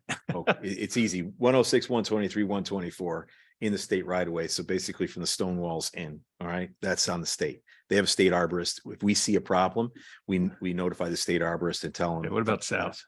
South Avenue is 124. 124, okay. that's- So South Avenue and then as Even the part- main street as it heads out of town, New Norwalk Road and then Old Stamford Road, they're all state roads, right? And Old Stamford is actually, through Silvermine and out. So the majority of those are all taken care of by the state. Any town owned road we own within the right of way. And we have the right to go on a property if we feel that the tree on their property is going to fall and damage the right of way or be a hazard towards someone that's traveling in the right of way, a pedestrian or a car. Yeah. So we have the right to then notify that resident and then take that tree if need be. We work hand in hand with Eversource. Our tree warden is Yeah, constantly that talking to part their of it, guy, that part of it. about, and they're very good. If we, he just contacted him today about a tree that we saw today, as a matter of fact, it's on Old Stamford Road. It's across the street from the pump station, but has a huge limb that's hanging out over the top of it, dead. It's hanging over the top of the wires. So Yeah, I see contacted those all him, over the- he contacted Eversource and Eversource are gonna come and yank that limb because it's over their wires. Once it's over their wires, it's Eversource's jurisdiction at that point Okay, for safety reasons. Yep.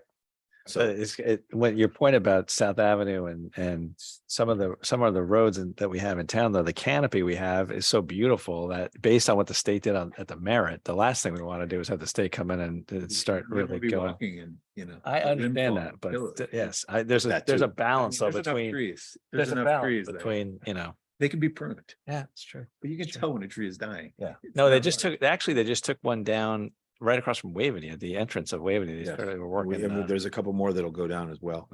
Mm. There, But there's also the beautification leagues, April, right? right? we have thank you. Yeah, so we are working, you graciously gave $200,000 ARPA funds towards tree installation, 100,000 in the roads, 100,000 in the parks. Give or take, we have a plan with the Beautification League for reliefing South Avenue. They had already done a plan from the downtown to Bank Street. And then that was a number of years ago, 20 plus years ago. So we're revisiting that, replanting anything that needs to be replanted there. And then from Bank Street out of town to do that stretch, especially through the Waveney area and South Avenue, to the YMCA, Sac School, through there. So we have a plan now that's actually at the state level for an encroachment permit because we have to ask their permission to plant. So we got to ask their arborist if it's an okay tree and then if it's okay to plant in the right of way. So those plans are with the state right now. Hopefully we'll get an answer within the next couple of weeks and then we'll order them and we'll start planting. Our highway department will plant them and we'll go from there. What about Owen Oak Ridge? Owen Oak Ridge is a state road, same thing. Right, but we've lost so many trees. We haven't looked in that area. The focus originally was just on South Avenue since it was a main artery coming into town. You are right. Owen Oak Ridge suffered, some West Road. It's got some older Yes. trees on it. West Road's more our responsibility. Owen Oak Ridge is theirs. We could certainly look at that area as well. Some of those, the residents have asked to take down because they've changed their driveway or sight line Right. issues. And then others are just because of age. They're just old. They're past their. No, I understand. I'm just looking forward to seeing them replanted. We can look at that as another area, I don't know if we'll expend all the funds on South Avenue, but if we don't, then we're looking at other areas. And if the upper Owen Oak is another area, that'd be fine. So if the neighbors wanted to contribute, should they do it to the town directly, Neil Yeah. Market? Yeah, I don't believe we have a special projects fund, but we can set up a special projects fund specifically for that. Josh? I don't know if we have. I don't know. I know I have a fish fund. I don't know if I have a tree fund. Wasn't that Yeah. brought up in the Conservation Commission, though? Hmm? That was brought up in the Conservation Commission, how? As far as donations, Yeah, I thought you said that if someone wanted to plant, they'd have to come to you. and- yes, and they put in the memo section what it's for, and then we can then look to either create a special project or, you know, put it in an ample place where we could then draw the funds from and then plant that tree for them. Normally, they just reach straight out to us directly, and then we work with them. And if they donate, most of the time, our highway department plants it for them. Okay, So we go from there. So if somebody wants, we can certainly talk to them. okay, I'll coordinate with you. That'd be great. That'd be great. You want to move into capital? I or- would love to move into capital.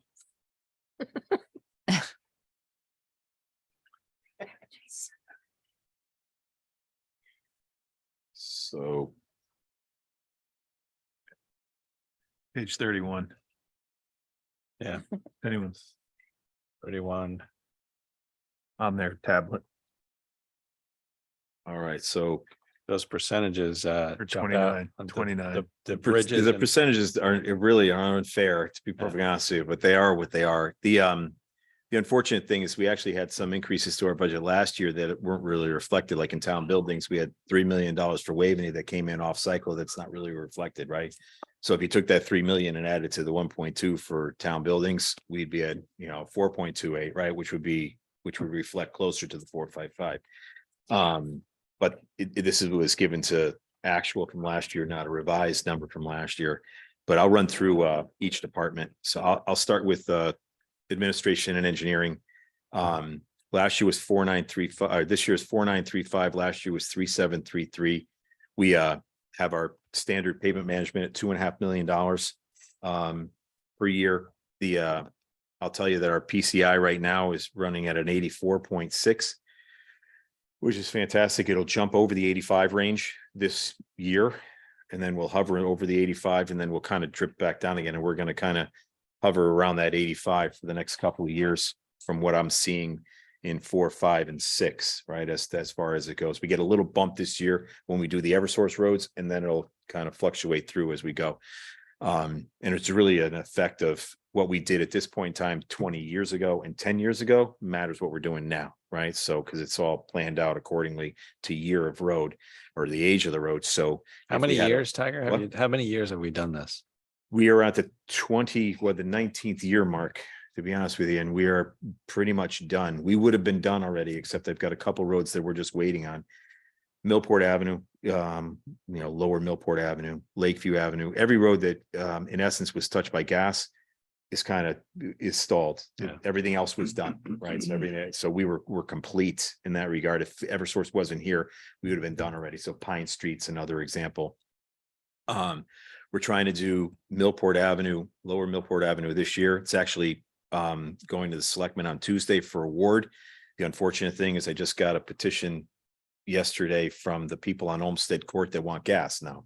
You can't get gas unless you go on Millport. So I have to figure that out. So, that might throw a wrench in that, because I don't want to tell people that they can't get gas, but I also need to pave the road at some point in time. So we are balancing those last couple of roads, and then we're working through the rest of them, keeping them all up in the good range, where we talked about, right? So we want to be in a PCI that's about a 78 or above. So we never reach below a 78, which is the good range on a road, and virtually the phone doesn't ring at that point in time. So at a 78, she gets microthinned overlaid, and somewhere in there at an 88 gets crack sealed. But the overall plan, like I said, is a 20-year plan, and I've got cost estimates for the next 5. So that's our $2.5 million. I have $500,000 in for ADA improvements townwide. You asked John about that plaza from the paddle courts. That's under design right now. We have a temporary ramp that leads up to the paddle courts, which is sufficient. Except for the fact that we don't have connectivity between courts 2 and 3. So we need to have connectivity between courts 2 and 3. And then in essence, they'd be compliant, but we were looking at a nice patio. So that's under design right now. And then a redesign of the parking lot to put the accessible parking spaces closer to the facility, closer to the dog park, closer to the paddle court. Right now, they're going to be tucked up in the corner behind on the side where the dumpsters are. up in the corner because that was the place where the consultant told us to place them. But we are looking at that. That plan will probably come to you next year, right? When it's finally done and vetted and makes its way back through Park and Rec and the paddle, the paddle members. But that's an excellent plan and it does have some nice fire pits, as John mentioned, with some nice seating. And it's at the level of the courts. You can see the courts and it would actually, according to Rita's CapEx thing, it would set us apart from our neighbors. It would definitely set us apart from our neighbors. So I did look at that. I was like, okay, I got one. I did read, I read it all. The the majority of it doesn't set us apart from our neighbors, but that one does. Using And then the rest of the improvements are in areas where it was just easier to lump it into one. We're looking at all the benches in town to make sure that they're all compliant, right? Or we have the right amount of ratio between one and the other. So we need additional benches at Mead Lodge. We need one at the Colonnade. I need one at the Mead Park Plaza, things of that nature. And instead of trying to place them in everyone's department, it was easier just to put a lump in. Do I think I will have to use all that money? No, but I just didn't at the time when we were talking, I had to put in a number and I put that number in. Then I have the $250,000 for our pavement preservation. That's our crack sealing and localized repair, which is probably our best money spent. Should be the first dollar spent on a road is crack sealing and localized repair. And we have $250,000 for our under 20 bridges. The selectman just approved the consultant last week. He'll go out and take a look. And then all of our bridges or culverts that are under 20 feet in span length, we'll take a look at it. They haven't been looked at. The state looked at them 30 years ago. 10 years ago, we had another analysis done and it's at a time now where we need to start putting some maintenance on these smaller culverts. And there's some good money associated from the state on maintenance. So there's usually a 50-50 split, but we have to go out there, do the analysis, have the money in our budget, ask for the grant, see if we can get some play between the two. Then I have parking lot improvements at 300,000. There are a number of parking lots that are starting to find their age. So we're looking at potential improvements at Morse Court. We've got to do the area between the paddle courts, as I mentioned, and the pool. The pool itself is actually, believe it or not, it's 20 plus years old. When we went out there the other day, I was like, oh, it's 20 years old. So we've got to look at that. The western parking lot of Waveney itself, the western side, that parking lot is in need of repair. So there's numbers, and then the parking lot improvements is just a $300,000 marker going out because we have Mike mentions that we have a lot of buildings. We have parking lots associated with every single one. So we have over, I think it's 60 or so parking lots, 70 parking lots in town. And then I have 500,000 for sidewalk improvements. Question on parking lot. What? What's the status of Locust? Locust, we have monies. I have $500,000 set aside from a budget a couple of years ago. And we're trying to determine what the next steps would be, whether we want to look to look for a second means of egress out of there, possibly deck it. The possibilities right now are open. The Husted Lane is under construction right now. We're talking to him about means of egress out from Husted, things of that nature. So right now it's on hold, but we're going to have to make a move soon. We're gonna have to make a decision. The problem is I don't want to spend the money and pave it all, and then someone comes in and says, "Oh, we should have decked it," right? And then we're stuck, right? Because then I'd have to tear up the pavement to put the decking in, to put the foundations in for the deck. So I need a definitive answer on what the next steps would be for that lot before we move forward. Is And there that's what we're any waiting for. discussion of town-built affordable housing? That hasn't been, I haven't had that discussion, no, but it is a possibility. The possibility you could deck it and put something on top of it and have parking below and something on top, a mixed use development, similar to what they thought of doing at the lumberyard. Exact same thing, but that's one of the reasons why we haven't moved forward, is because I don't want to back us into a corner. Sounds like a project for our new committee to talk about. I was just gonna say you that Yes, the that's new good. committee should be considering that, because they've got to be looking at any and every, Sure. even little tidbit, Mhm. space, but that could be a number of units. Right. So then I have 500,000 for sidewalk improvements. About $300,000 a year keeps us current on our sidewalk condition index. Anything above that brings us greater We have some room to move on our sidewalk condition index. And then there's the constant need where I've got about a $4 million backlog on requests for new sidewalks. And I got an email the other day. I've been emailing back and forth with residents from behind the Y that would like to see the Putnam area redone. So that's an area that we're looking at as well. We've been trying to focus on the downtown and bring the downtown up to speed. But we can't forget the other outlying areas. So we did the Field Crescent Village area. I did the Brinkerhoff, Mortimer, Lockwood area. Behind the Y is the next larger neighborhood area that needs to be looked at as well. They got jealous after they saw Field Crescent Excuse me? Village. They got jealous after they saw Field Crescent. Absolutely. Fieldcrest was done unbelievably, by the way, Thank you and very these are two partners and neighbors on Fieldcrest. Yes. I didn't know you lived there. Okay. Yeah, he lived there too. Does he? Okay. These are things I don't like to know. Let's be perfectly honest. You chose the right neighborhood with 2 town council members on it. That's why I don't want to know. That's, yeah, Although I wasn't at the time. Sorry, go right, ahead. right. Sidewalks Thank you for clarifying.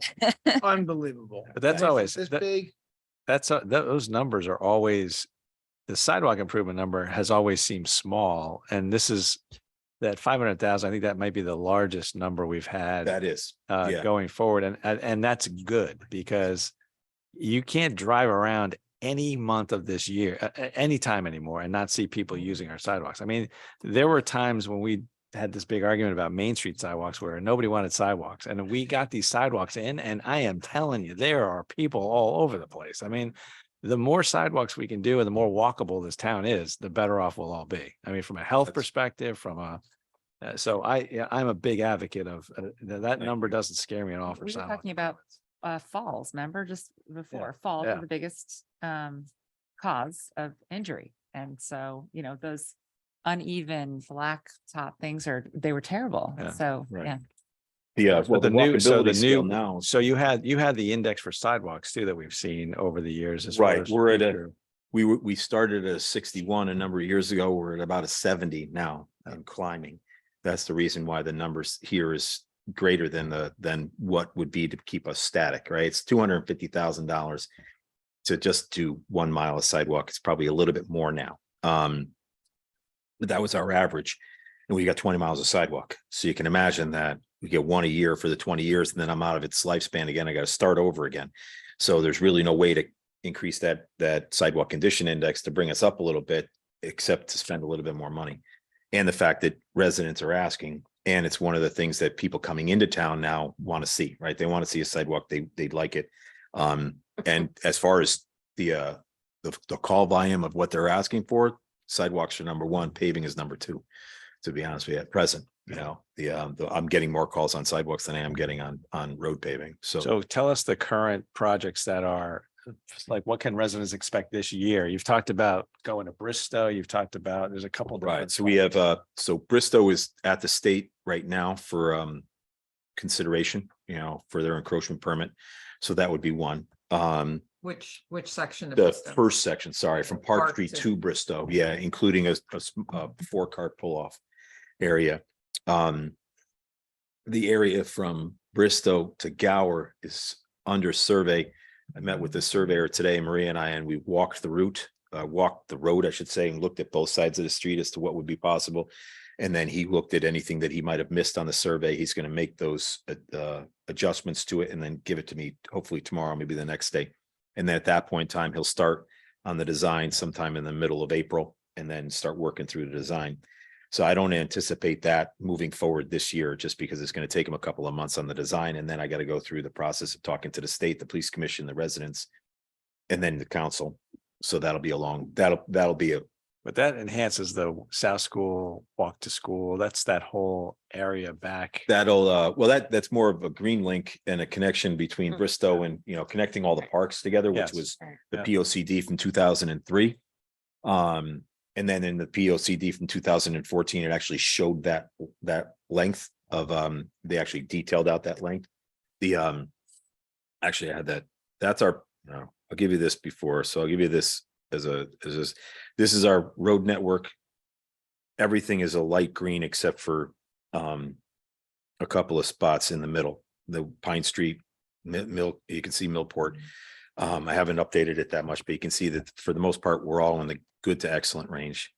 And then this is the PLCD from 2014. And you can see this lower stretch down the bottom, this whole stretch. That's the stretch we're looking at. And that was in the 2014 PLCD for us to take a look at. The only other area that we should look at is Harrison Avenue and then White Oak Shade, portion of White Oak Shade. You also talked about extending the sidewalk from the Y to the entrance of Waveney too. Correct. That's on the- yeah, to the entrance of Waveney or then possibly further down to Conrad. Yeah. Those were two phases that are inside that $4 million I talked about. Problem is we started focusing on a couple of other areas. Well, there's so many We have areas the- of need. Right. It's The connectivity at Seminary that we're working on, new sidewalk on Lakeview Avenue from Main Street down to Millport. That was approved for design, survey and design. So that's survey work will start there soon and then the design will follow. So that's areas that we're working on. And then we're working on, as you said, Elm Street in front of the train station. And basically relaying it up to 220 brick. Then we'll look to possibly go across the street. There's a stretch there that we haven't done from right out from Walter Stewart's down, coming into town, up a couple of properties from Park Street that hasn't been done. That's another area. And then we've got some areas on East Avenue leading down East Avenue that are definitely in disrepair that need to be looked at. So those are the areas in and around town that we're looking at. And then obviously the area behind the Y is probably our biggest, like I said, is our biggest neighborhood area that we got to look at. And then the other stretch on Farm Road in front of South School. We did the northern side. We got to look to do the southern side now. But those are the areas that we're looking at. I won't get it all done in the 500, but we'll look to, those are the areas that we're focusing on at present. Thank you. Are you looking to do both sides of the street everywhere or in just No. in certain places? No, just certain places. Most of the time, both sides of the street, only if it had it, both sides of the street. So Farm Road had it on both sides of the street, we'll replace both sides of the street. When we put in a new installation, it's typically on one side, like Main Street. We did one side of the street. If we were to put it on Old Stanford Road, it'd be on one side of the street, or one string. It might jump the street, but it would, jump across the street, but it would be on one side and one side only. There is very little places where we would look to put them on both sides that aren't already. Okay. The town was actually really well planned, in the beginning with its sidewalk network. So we're just trying to make enhancements where people were needed and where people want. Yeah. And what about Richmond Hill? Isn't there money already approved? Excellent question. So Richmond Hill was a LOTSIP grant, Local Transportation Capital Improvement Grant. And we've been working on that since 2019. And we've been trying to get across the railroad for well over a year, if not 2 years, trying to get across the railroad. Because of the shutdown proposed for the railroad, they are now amenable to us actually doing the work that we need to do. So we're hoping that this summer during the shutdown, we'll be able to get across the street, across the railroad tracks. The moment we're across the railroad tracks, we can do our pieces relatively quickly because there's virtually nothing in our way. So we can get that done. Will that go up to Marshall Ridge or? will it It'll go up to Marshall Ridge at present, and then there are people have asked us to go from Marshall to Weed and then take a right and go down to Elm Street to continue or finish the loop. Right now, we'd like to see what what happens getting to Marshall, and then we'll look to expand from there. Similar to what we did on River, we went to River to Charles. Now people are asking us to go from Charles to Strawberry Hill. So same exact thing. So we're looking at that area as well, but that area, we might do something where the park enhancement, because it's really nice in there. State owns the land, but we can do something with there and with some walking trails instead of a sidewalk. Yeah. What do you do with people's houses that have shrubbery right up to the street? It's a nice discussion that we have over a cup of coffee. That intersection of Richmond and Weed Street is Yes, yeah, heavily planted. we have that. I've got it. We have areas where we've had to have discussions and then relocate the bush, cut the bushes back, get into a maintenance agreement that they'll continue to trim the hedge, but that happens everywhere. Everyone thinks that they own to the Yeah. pavement edge. They don't necessarily own to the pavement edge. They own 5, 10, 12 feet back. So sometimes it's a very interesting discussion that we have. But usually it's over a cup of coffee in their living room and then we figure it out. Most people are cooperative. I haven't had a problem yet, to be Feeling perfectly like honest. I not haven't had gonna be- anybody balk. Most of the time, we replace exactly what was there in kind. just back on the property line or out of the way for what we need for the sidewalk, and so most people, I have to say, everyone so far has been amenable for everywhere we've gone.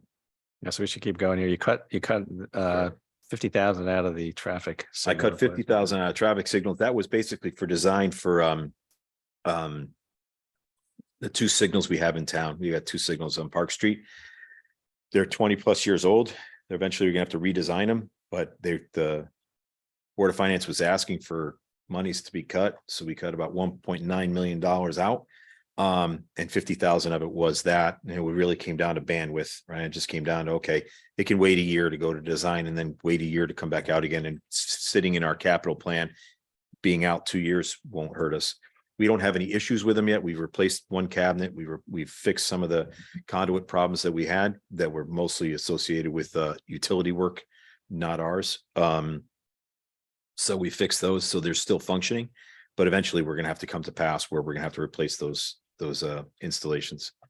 And then I had traffic calming, a rotary installation. That was the picture I had up. That was this is at the intersection of Park Street and Old Stanford Road. So Park Street is coming in from the top of the picture. Old Stanford Road is running across from left to right, comes in from the left and turns into Bank Street to the right. And this is a pedestrian and traffic calming initiative that we've had on the books for quite a while, whereby you have to 90 up to come into the intersection. Our thought is that as you come across Old Stanford Road onto Park Street, you're carrying the speed from Old Stanford Road, whatever it might be, 35, 40 miles per hour. And you don't necessarily slow down because you come across that intersection. Since it's a Y, you carry your speed and you carry it all the way to Mead Park, right? Mhm. And eventually you get to Mead Park and you say, whoa, I'm at an apartment complex, I'm at a park, and I got sidewalks, and you're too far into it already. So the thought is to then make it more of a 90. So you actually have to make a left-hand turn, slow down, make a left-hand turn onto Park Street, and then accelerate. And you'll accelerate back to a suitable speed for Park Street, not for what you were traveling on Old Stanford Road. And also it'll then help us with this. There's a sidewalk along the on the inside curve there. So if you're coming from Whitney Avenue, you'll be able to cross and then have a sidewalk that'll bring you along that inside curve. And then there's a crosswalk at Park Lane.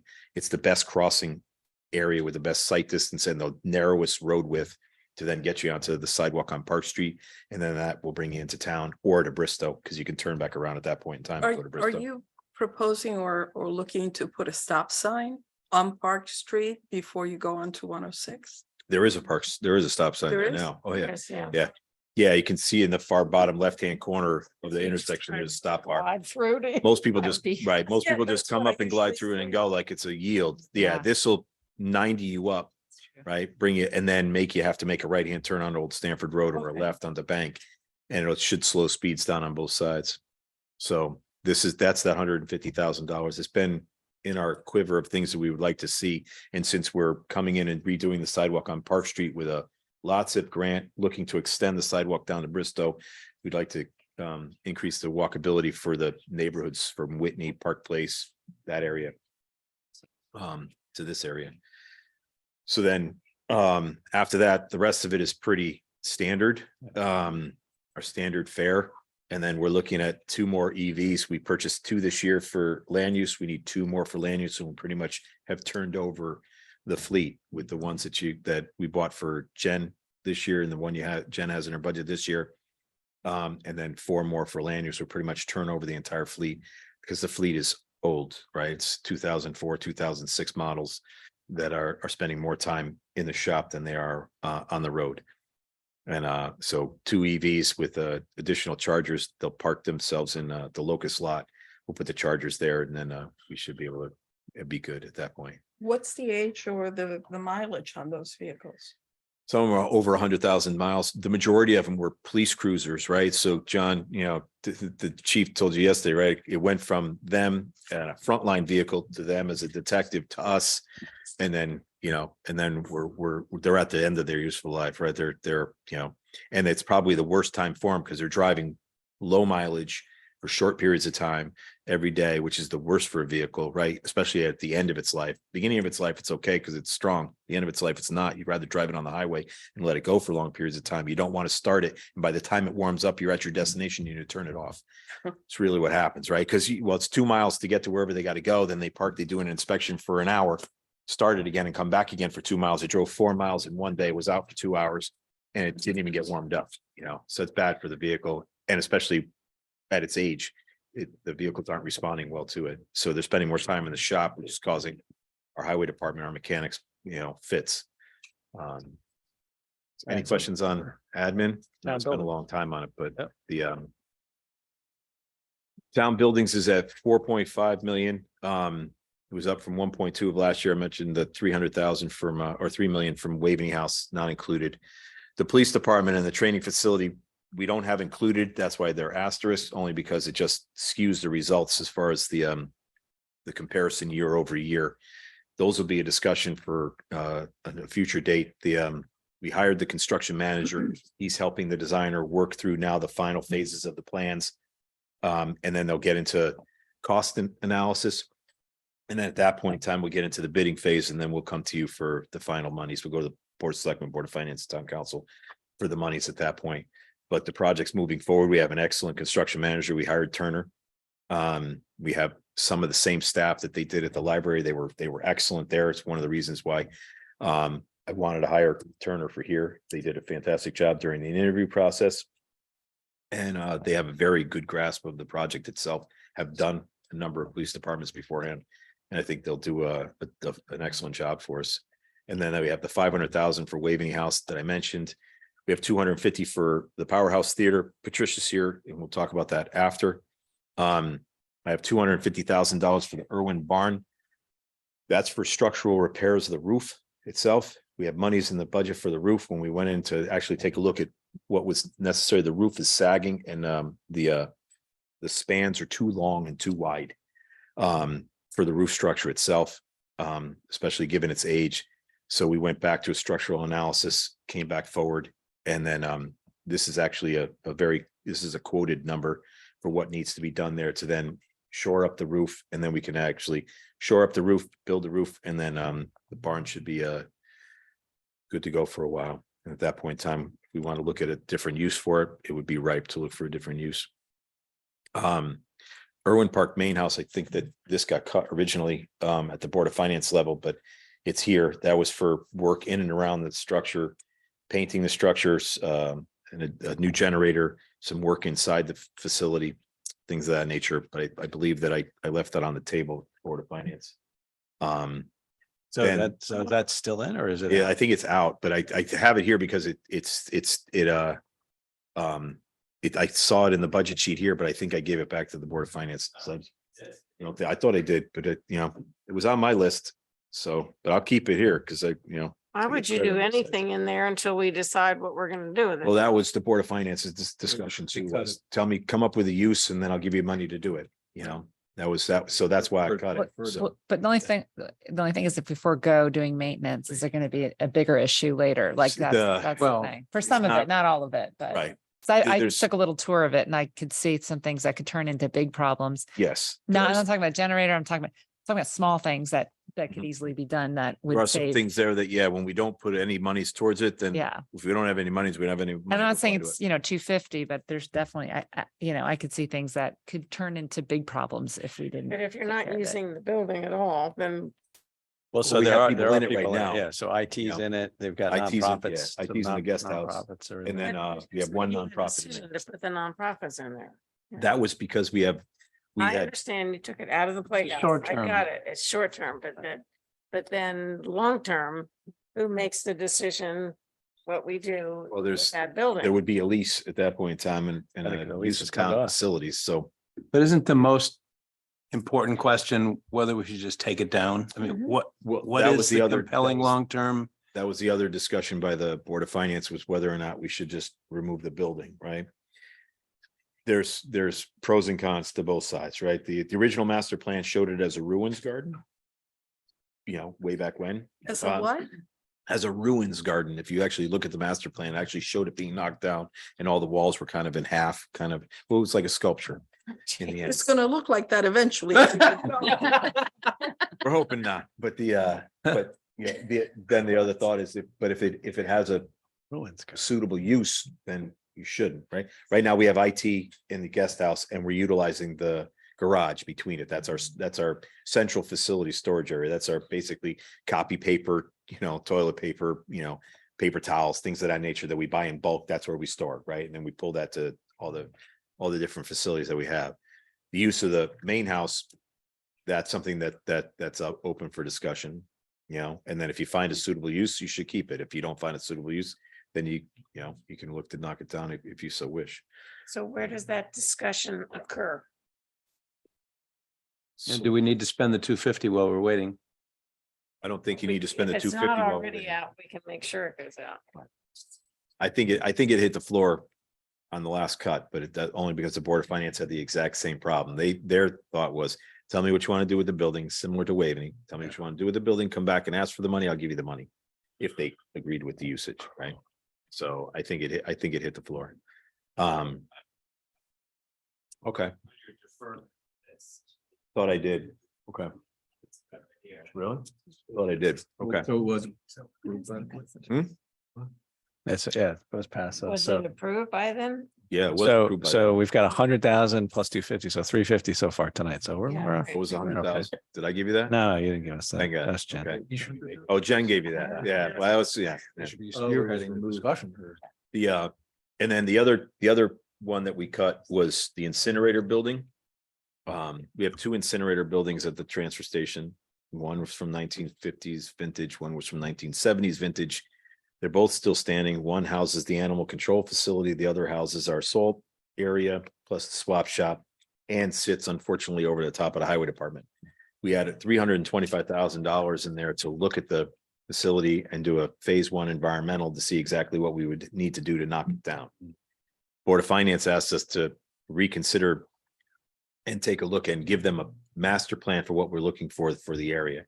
And the thought is that if we can take down both of the structures, I can actually deck out over the highway department and then almost have an acre of land, which is unbelievable in New Canaan to have an acre of land, and I could put a suitable salt storage shed, a swap shop, maybe an animal care facility, and then other areas for storage of things that we need or the police department or other facilities need that they're asking us to house. But right now, the way it's laid out, it's just laid out poorly, and we're utilizing buildings for purposes that they were never designed for, and they're just inadequate. We have a salt shed that we can't drive into, right? I can't load a truck in. I have to load it outside, which is unheard of, right? And then the swap shop is fantastic. It's perfect, but it's a retrofit of the existing office building, the office space. And then the animal control is in the old incinerator building. It's actually on the floor of the old incinerator building. So while we retrofitted it and it works, it has problems during the winter because it freezes and the piping is exposed as it comes through the facility, as you can imagine, because it's a wide open area, because all it was a burn plant. So we're looking at so they asked us to then take one step back further and come with a pre-plan, then come to them with a plan to go forward as to how much it would be to do the environmental, and then what it would be to knock it down, and what would the overall look be at the end. So we took the 325,000 and 50,000 we had for the animal control building to knock it down, or to look at knocking it down, and combine those two and reduce it down and save 75,000 for that plan. I think Sure. last year's budget was $50,000 for the engineering study on the salt shed. Was that ever done? Yes, that was to try to see if we could find, thanks for that question, to see if we could find a suitable location on the landfill or in the transfer station area outside of this area. And the problem is that, yes, they can find a spot, but when we build on the liner, we'd have to build on top of the liner. We can't disrupt the liner. And the cost to put in a spread footing and to actually put the facility on top of it ranges from somewhere around $625,000 to $750,000 before we start building the structure. So my thought is, why am I going to spend $600,000 or $700,000 to put it on the landfill when I could actually use that to knock down the building and put it in the spot where it should be? So but we needed to go through the exercise to see exactly, and they came back with the same thought of, why aren't you looking up here? Don't look down here. And we wanted to know also what else could we do on the facility and what would be the requirements from deep. So it was an excellent exercise for us to go through to find out exactly what we could use, because it's our biggest landmass, but it also comes down to the fact that it most likely is unusable for anything that we would want to do because of the requirements of the cap itself. And then we just walked through the Playhouse. I have Carl coming on Tuesday, so Yeah, so our agenda on Tuesday, the 21st includes the budget overview. We have the library coming 30 minutes, general government 15 minutes with Josh, Board of Ed follow-up with Dr. Lutzy, and then the NCAF and the Athletic Foundation's coming, and then the Playhouse update will be during that portion. So we can save that discussion for then, for Tuesday. Any other questions on buildings? Town buildings in general? No, but I think it's a really good question you brought up about the Irwin House. I don't know what's the remedy of that, or what are the next steps? Do we take on that? Or do we take any? Yellow, green, blue, whatever. We could put it on agenda after budget and have, Yeah. ask the various stakeholders and experts to come on in. I think that'd Yeah. be a great idea. Yeah. Keep that discussion moving. Agreed. Great suggestion. That's fine. We can talk about it on Tuesday too. Yeah. You know, that's I mean, what it's, the, you know, we've Board of Finance shown- sent us back to their drawing board, so. We showed over the past few years how important flex space. This budget season. We've shown how important flex space is over the past few years, and that's given us the advantages of bringing different entities in and out of there. And, you know, we even discussed having the police up there at one point. At And one point we you know, did. there's so many times where you're doing projects in town where you need that flexibility. I feel like if we eliminate that space, we are cutting ourselves a little short, because the next thing you'll know, we have to rent someplace to do something, or, you know. You mean like Cherry Street? Exactly. So. So let's table that. Yes, discuss- yeah. Yes. Keep this moving. Yes, keep it moving. We will keep it moving. All right. Any what other else do we have questions on for town buildings? Nope. No? I think we're Fantastic. good. All right, so the highway department is a $670,000 request. It's up from 508 from last year. It's a replacement of a two-wheel dump sander. We have 13 in the fleet. We try to replace one a year over a 15-year cycle. All right, so because they last for about 15 years, so there's about 2 years in there where we don't have that, and we have other things slotted in there. And this vehicle is a 2007 International. It's got 4,764 hours in it, which equates to about 157,000 miles. And by our recollection, it's fought just over 200 storms. So it's about time for it to go and replace it with a new one.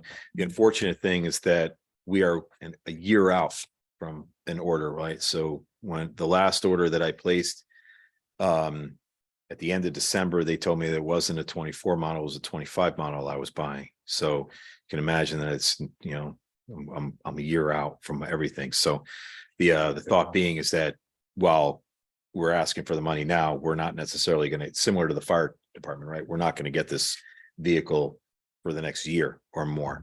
Then we have a sweeper, replacement of sweeper. This is a 2012 Elgin. Sweepers usually last 7 to 10 years. She's past that time. She's 11 years old, 12 years old with 15,000 miles on her, just under 4,000 hours. We like to get rid of it at that time before the major maintenance comes into play. And we usually tend to get a better return on our investment as far as a trade. If we get rid of them a little bit earlier, we get a boost in our trade, and we don't run the risk of any major maintenance problems. And the major maintenance problems on a sweeper are not cheap. And then we have 150,000 in for a boom mower. This is to replace a 2003 John Deere with 6,400 hours on it.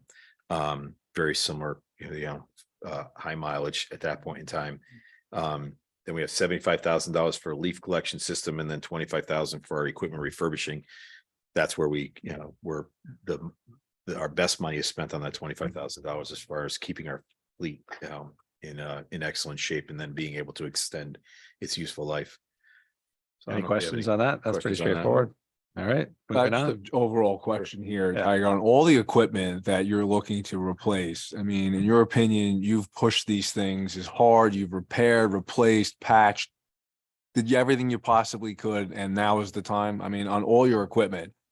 We don't put it up here until the mechanics say, it's costing us more money than it is So to, I needed you to know. hear. Okay, thank you. But with the sweeper, you said you can still get more mileage. I out can of get it. a little bit more, but then you're running the risk at that point in time of a major maintenance problem. And then they're in the tens of $20,000 range to fix it. And at that point in time, now you're stuck. I lose the trade-in value on it, right? Because sometimes the trade-in value is quite high, $20,000 on the sweeper to get it back. If I go past that range, and again, then I get virtually no one wants to buy it. I'll sell it for $5,000 and I'm still at the purchase price that I need at 200. So we're at a point where I spend money on it, dump money into it. We don't want to dump money into it. And a sweeper itself, they wind up just the nature of the beast of the way it is. You can imagine there's the scrubber brushes that are on it. It shakes itself to death, right? As it's driving down the street, right? It just basically shakes itself to death. So after 10 years, it's about the time when it's you want to say, get it out of here. And she's 11 to 12 years old. So given all of the requests to replace, do we have, you're quoting times, 10 years, 7 years, all the shaking and everything. Should we go on record and say, hey, listen, we're looking to replace all this equipment and our anticipation is that we're going to get X amount of time out of the new equipment? That's always our expectation. Yeah, we work towards that on we have a replacement schedule. So like I said, it's 15 years on a big truck, 14, 15 years on a big truck, 7 to 10 on a sweeper. Our loaders are 20 years plus, you know, and then our pickup trucks and our low boys are less than that because they're used every day and then beat up every day. But yeah, everything's on a replacement schedule. And we don't get rid of it till it's to the point where, you know, some of the stuff when we're getting rid of it, where the trade is $500. Yeah.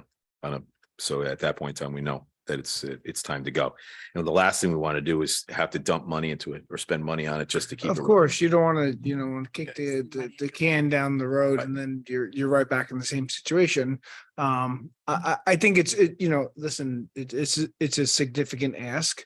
But replacing this equipment to have a 7, 5, 10-year run now's the time, Right. given the equipment has passed its useful life. Exactly. Anything All right. else on No, highway? that's good. Let's move on. Transport stations next. Transfer station, very easy. Container replacement, the repair container loading area at 24,000, that's the area where the containers are dragged out. It's starting to wear away, as you can imagine, all that use. I'm going to take that out of my parking lot repair. So when the Board of Finance asked for cuts, I cut that out and that was actually on a tax supported capital. So it was actually a better cut. So I'll find monies for that. And we have $23,000 to replace 4 containers. We replaced 2 this year in our operating budget, unanticipated, out of the 6 that we own. And then these 4, we'd like to come out of capital. They are 1998 vintage when the place was opened. So she's 22 years old. They're at the point where, you know, we have to replace them. And again, like I said, we're replacing 2 we're scraping money to take 2 out of our operating because we got to get rid of them. And then we figured that, you know, the additional 4 was a good ask for this year. Good. The Nexus Parks maintenance on the equipment side, it's a $512,000 ask. There's vehicles with accessories is 2 vehicles. One's a pickup truck and the other is a lift gate. Very similar mileage, very similar use, actually probably worse use because these drive through our parks and overland. So that usage is actually harder on the vehicle. And then the rest is all replacements of existing materials and existing equipment that are beyond their useful life. The only thing that's a new ask is the paint machine at $45,000. And this paint machine is actually a self-propelled unit. Only takes 1 man to operate it instead of 2. Normally we have 2 men out laying out all the fields and then striping the fields. This comes down to a 1-man operation. You can actually set it to what you want it. And then by GIS and by satellite, it actually then plots the field out for you. So we're estimating that it's going to save us about $8,000 a year in labor costs, labor that we could spend elsewhere. So it'll pay for itself in about 4 or 5 years. And we can do other things with it, whereby looking to stripe the area for the family fourth, right? So stripe the parking areas for the family fourth. So you can actually put the cars in the right spot and get them so that they don't bump into each other and that you maximize your spaces, your parking. This machine can do that for us. We can actually, Maria can create a parking lot plan and give it to John. He can program it into the machine and then it can go out there and actually plot it for us and paint it for us. So this is the only new ask, but I think it's an excellent new ask based upon the new technology and the fact that it'll save us money over the long run. And then the rest is all replacements. The light towers themselves, we're looking at a donation from the Family Fourth Foundation. I think that number probably can be removed. So the 25,000. Yes. Okay. That can come out. Yeah. So you just got $25,000 more. All right. What did we do? 375 now. Which one of the light towers? For the light towers. Yeah, the Family Fourth is actually looking to the rink partnered with us and we bought 2 used lights that our mechanics looked at. And we were able to replace 2 of those. So we paid $6,000, they paid $6,000. The Family Fourth is actually willing to come in and since they utilized lights for the Family Fourth to use some of their funds to buy 2 more lights for us, 2 used lights for us. But the light towers are very well maintained. They come from United Rental. They're not suitable for their rental purposes because, but they're very suitable for our use. So I don't know if there's any questions on park So they're maintenance. portable. Oh yeah, the trailer mounted. Okay. Yeah, they're the ones that you see out there, but they're trailer, so we utilize them for soccer, for Family Right. Fourth, for every other, the rink had a couple out there this year. What is the sidewalk plow? Is that for Sidewalk. snow? That's for snow. Yeah, it's a bombardier. So- We've pushed it out of the budget 2-3 years. 3 years. So, and it's our existing ones are, we've pushed them now to Mike's point, to the point where it needs to be replaced, but it's the very large sidewalk plow that you see that goes through and does all the sidewalks in town Mhm. virtually that we're responsible for. So we're responsible for our town buildings, the sidewalks in front of the schools, and then the major arteries. So South Avenue, both sides of the street, Main Street, Farm Road, certain other areas in town that. Elm Street. No, we don't do the downtown area. Your ordinance changed in 2008. Businesses. The ordinance changed where the businesses take care of the downtown area and we take care of everything else. So we have 19 miles, they have 1 mile. How many of those do you have? The sidewalk plows? Is there 2? 3. I was just thinking that probably got no use this year. Does it really? It did get used this year, Probably not too much. not right? too much, but it was good for it. Could it be, I mean, postponed? It's good. It's been postponed for 3 years. So we're at that point where it's not worth it to postpone it anymore, even if it doesn't, didn't have much use this year. We should have replaced it last year pretty much. We just try to balance out our budget each year to try to say, okay, what do we have and where are we? And try to then each year come in with almost the exact same amount for you. So it just doesn't fluctuate through. But we kicked it last year and the year before and the year before that. So. Gotta keep the manufacturing economy going. All right. Any other questions? Moving to parks? Nope. Yeah, All right, park parks infrastructure is at 2.799 million. That's from the adjustment from the athletic foundation at the Board of Finance level. We have our standard couple field improvements. Those are for baseball fields, soccer fields, mostly safety improvements in that area. The irrigation upgrades, we're looking at full replacements now of the majority of our irrigation systems. We were doing a very good job of replacing heads and working through. Now we're at the point where the mains are starting to go and we got to replace the mains themselves. So it's a little bit more money. The Waveney exterior walls, these are for the brick walls in and around Waveney at the forecourt area and then in the back by the garden. The service area, we're partnering with the Waveney Conservancy now. That was bid, the selectman awarded the bid. He should start in mid-April. And the service area, the dumpster area will get a new wall, a replacement wall, and then one new wall, and the dumpsters will be tucked behind it, and then a very brand new patio to kind of welcome you into the P&E walk, and then down to the fountain, which they're in the process of refurbishing right now. So that'll be a nice upgrade through the area. We were normally at $50,000 a year, but at $50,000 a year, it was going to take us forever to paint the Brooklyn Bridge. So we are trying to shorten that span down. So we doubled the request for this year to get a longer span of wall done each year instead of smaller segments. There is the Bristow fate. We combined phase 4 and phase 5 of Bristow into one final phase at 97,500. I don't know if you've been there recently. They just installed the pavilion, and the shingles were finished today. The roofing shingles looks absolutely fantastic. So it's a nice gathering area at the bottom of the confluence of the trails there. Bristow's got one more year left before it's 100 years old. So this kind of combines those last two phases into one, and then we'll be done. I have 75,000 for a plaza out in front of the pickleball courts. That's an area of concern that we had for accessibility. So that we're looking at putting in a bluestone patio, similar to what the patio is in front of the lodge, so that there's continuity between the two, and at the colonnade itself. So there's continuity, and then we'll put in a planting area. So it'll be a nice sitting area, another area for people to come up and eat, or, you know, wait for a court, or just a quiet area reflection when nobody's playing pickle. So we'll do some landscaping in front of the slope, and then the patio itself. Does that include lighting? We had talked about some lighting on pickleball too. We don't have money in the budget right now for pickleball lighting. We are looking at that.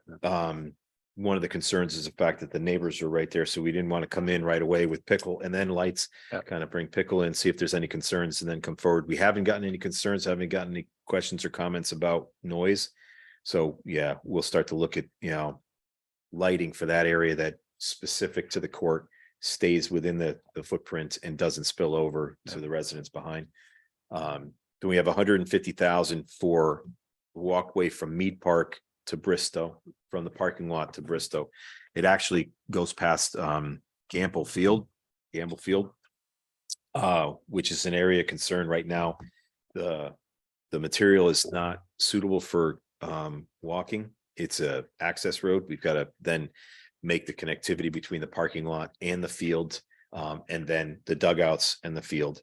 So this encompasses not only the connectivity between Mead Park and Bristow, it makes it more user-friendly for that walk, but it also takes care of the accessibility issues that we have from the parking lot to the baseball field itself. And then the NCAF, we mentioned, so 1.75 million, 250,000 of it is allocated to ARPA. That'll come Tuesday night.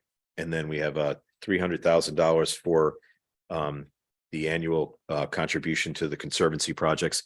They've been right now going 50-50 with us, 50% on every project so far. So the entrance plantings that we did last year, they should start to bloom pretty soon.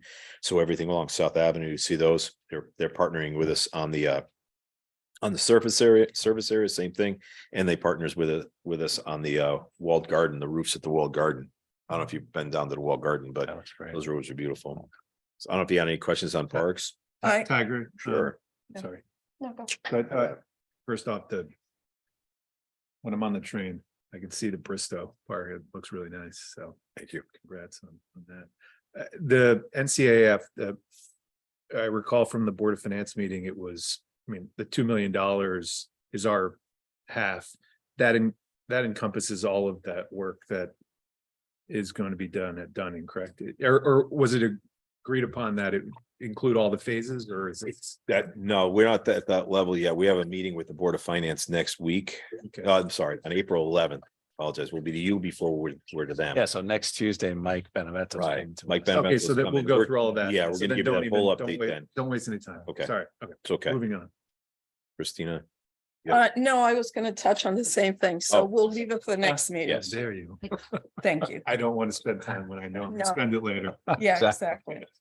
I just have a question. This is just looking at the differences between like last year and this year. I know you're trying to like even everything out. So I was just in taking each of those categories. So town buildings, if you take out the Playhouse, which is unusual, it's about, it's a very modest increase. Some of the other areas, it's a modest increase, but in terms of administration engineering, that was up like 31%. The equipment and the highway equipment, that was up also like over 30%. I'm just wondering, is this unusual this year that? No, it's just you can't, Is it, or is it like inflation or is you're it? looking at, it's like 3 vehicles, right? But they're all very expensive, right? So that's the problem that you have, is that they're just expensive and you can't get, I'm never gonna hit 500 across the board. Used to be a number of years ago where we were given a X amount of dollars.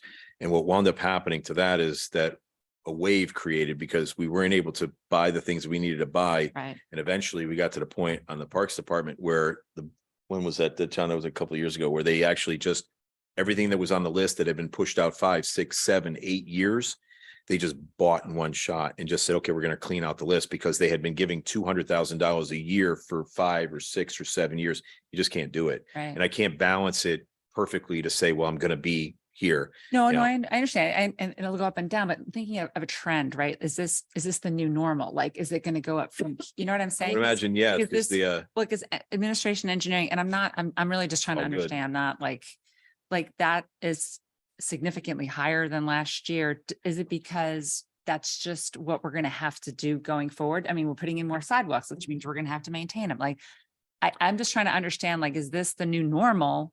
The new, well, the trajectory from here, or is this an unusual year in terms of administration and engineering, for Well, just taking that as an example? Because that's like admin almost- engineering has a $500,000 marker in there for ADA and compliance. If you take that out, so you think that would you kind of start change to get things? back down to pretty much a number that's closer to normal. Okay, I mean, that answers that question, because again, like town buildings, I get it, like Playhouse is sort of unusual. So you're saying Right. the ADA improvements, that's kind of like that's a an added, one-off.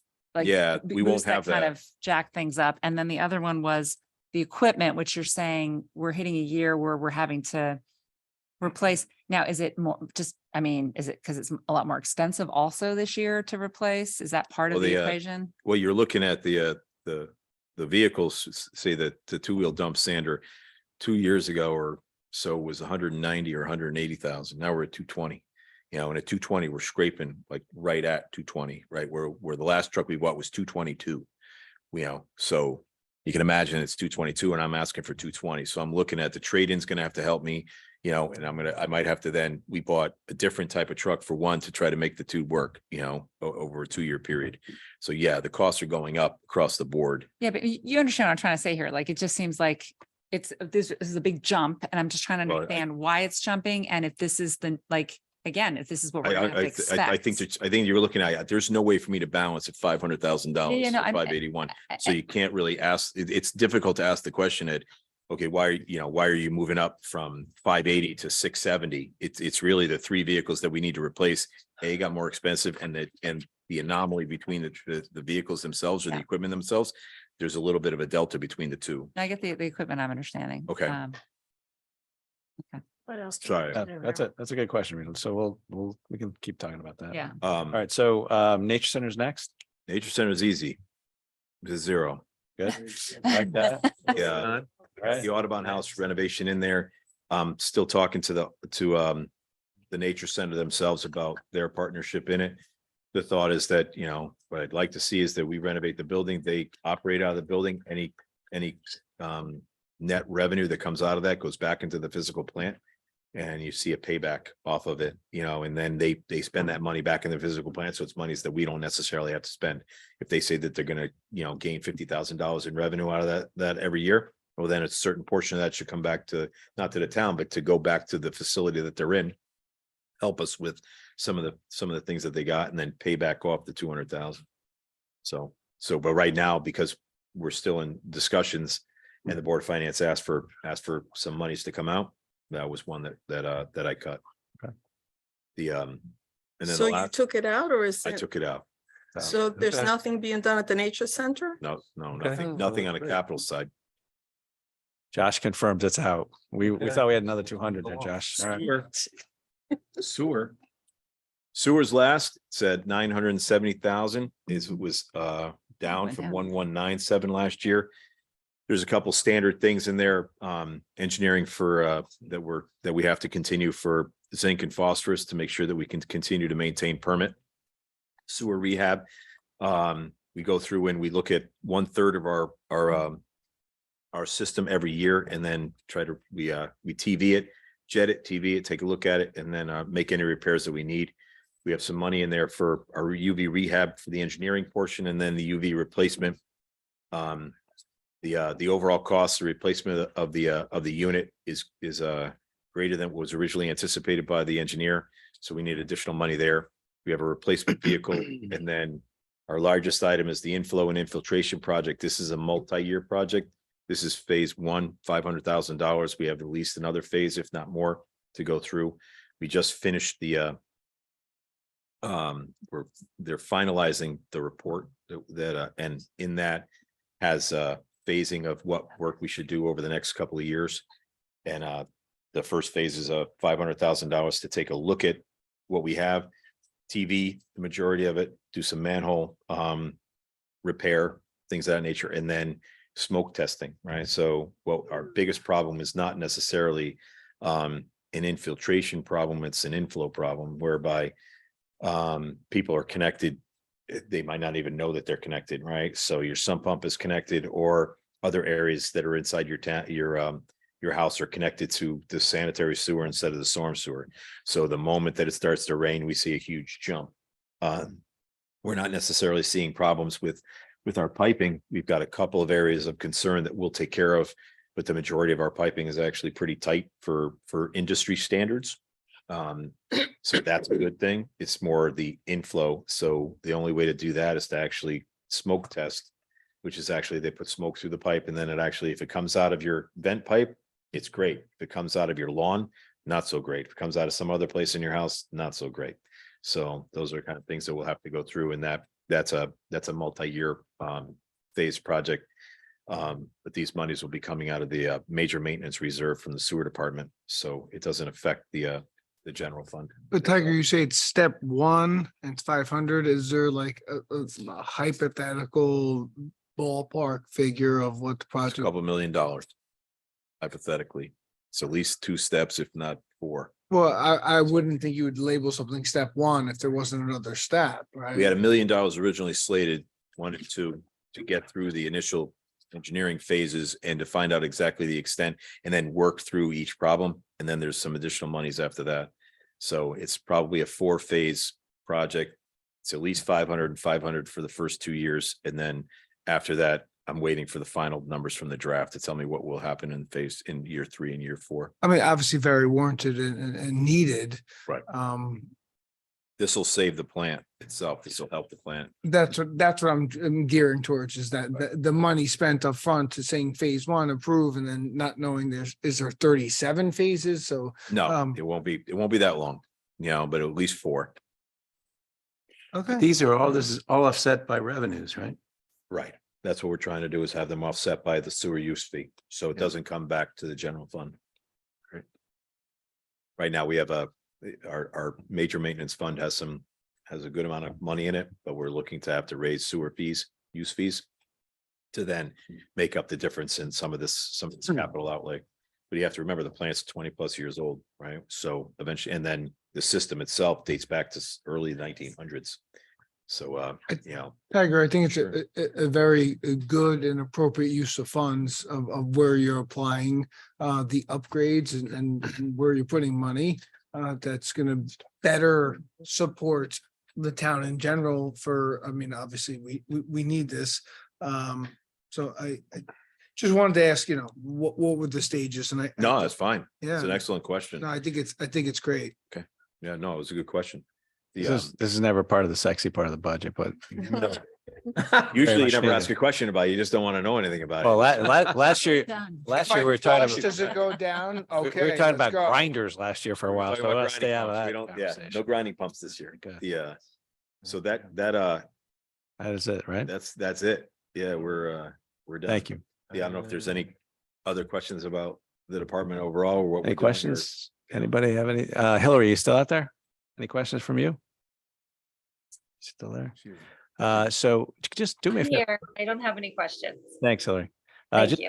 flip back to the slide after St. Patrick's Day, just that you have showing your departments and the breakdown of personnel, because I just want to put that back up there, because that is what makes this town run. Like, we all take for granted the parks and the buildings and the waste management and all of the stuff that we do here on a daily basis. Those are the people right there that make this happen. And, you have to say thank you to all these people. I mean, expand that out so we can see those names up there.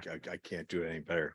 I mean, No, sorry. I mean, it's Can't get really any bigger. so these you look at the different departments, and these guys and gals all make New Canaan what it is, and make it, make it run, make it work, pave the roads, make us safe in the wintertime. So this is our one chance to say thank you to all these people that make New Canaan beautiful, safe, and the place we all love. So thank you to all these individuals. So Tiger, should we have put into the budget like an 85-inch Screen. TV so that we So can you can actually read that?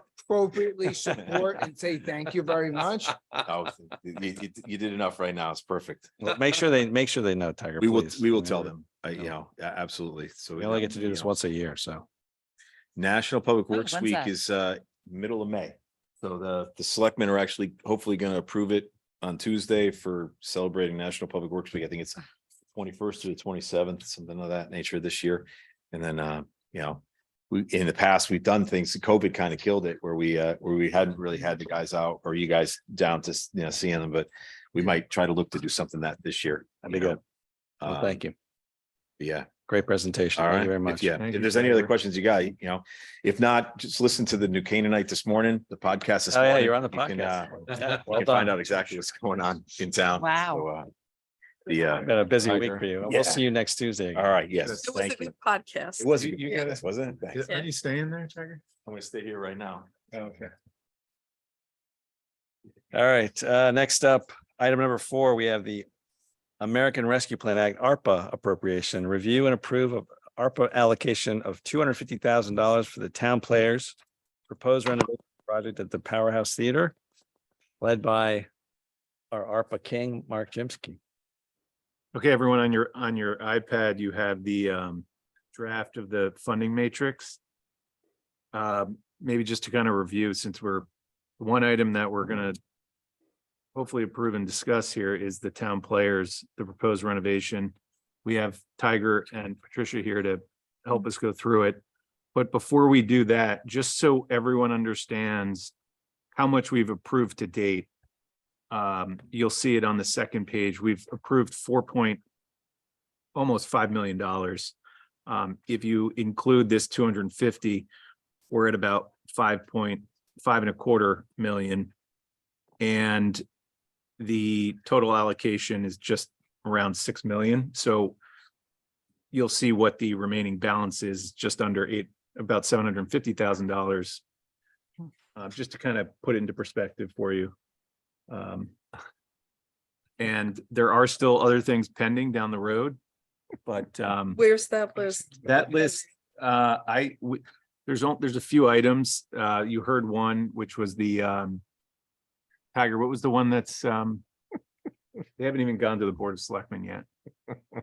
The ARPA that you mentioned earlier, was it for the Fields. athletic? Yes. Yeah, well, the Board of Finance approved it at their level. Now it's got to come to you. So that would probably be Tuesday. Yeah. Right?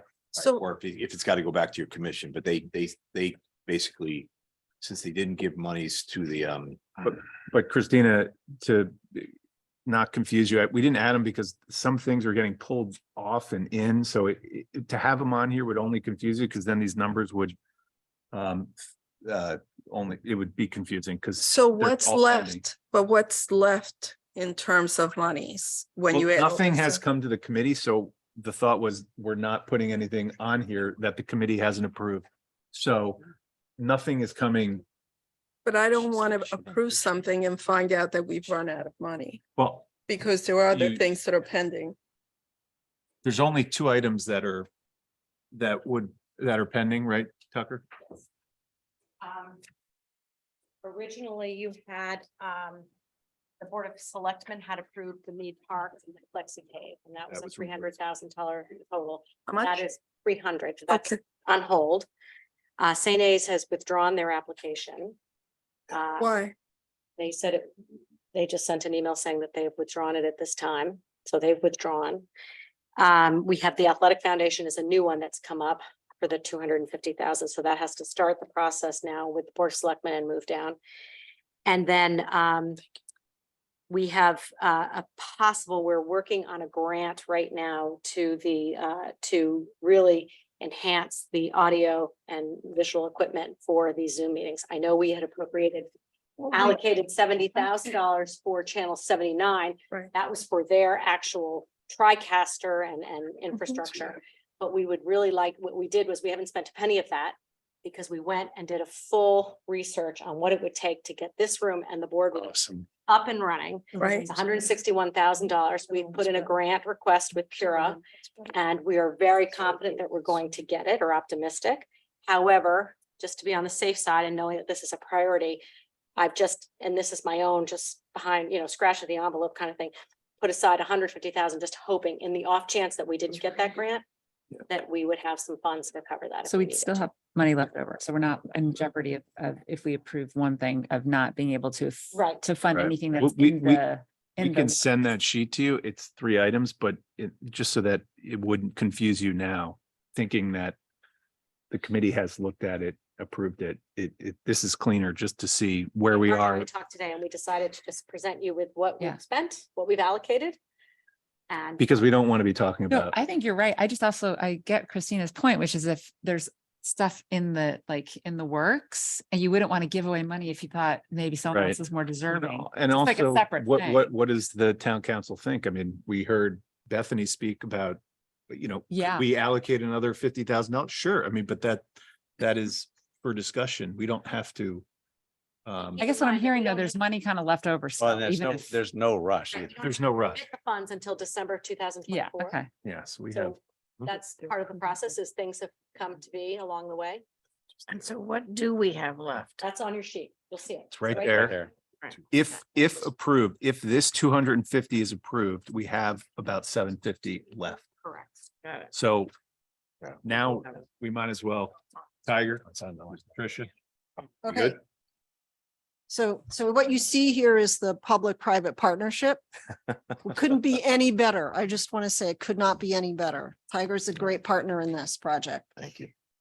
Okay, so thank you for inviting us back. I think I might be last on the agenda, so I'll try to keep it brief, but Sure. nonetheless, you invited me here. So again, I'm Patricia Spagani, representing the town players of New Canaan.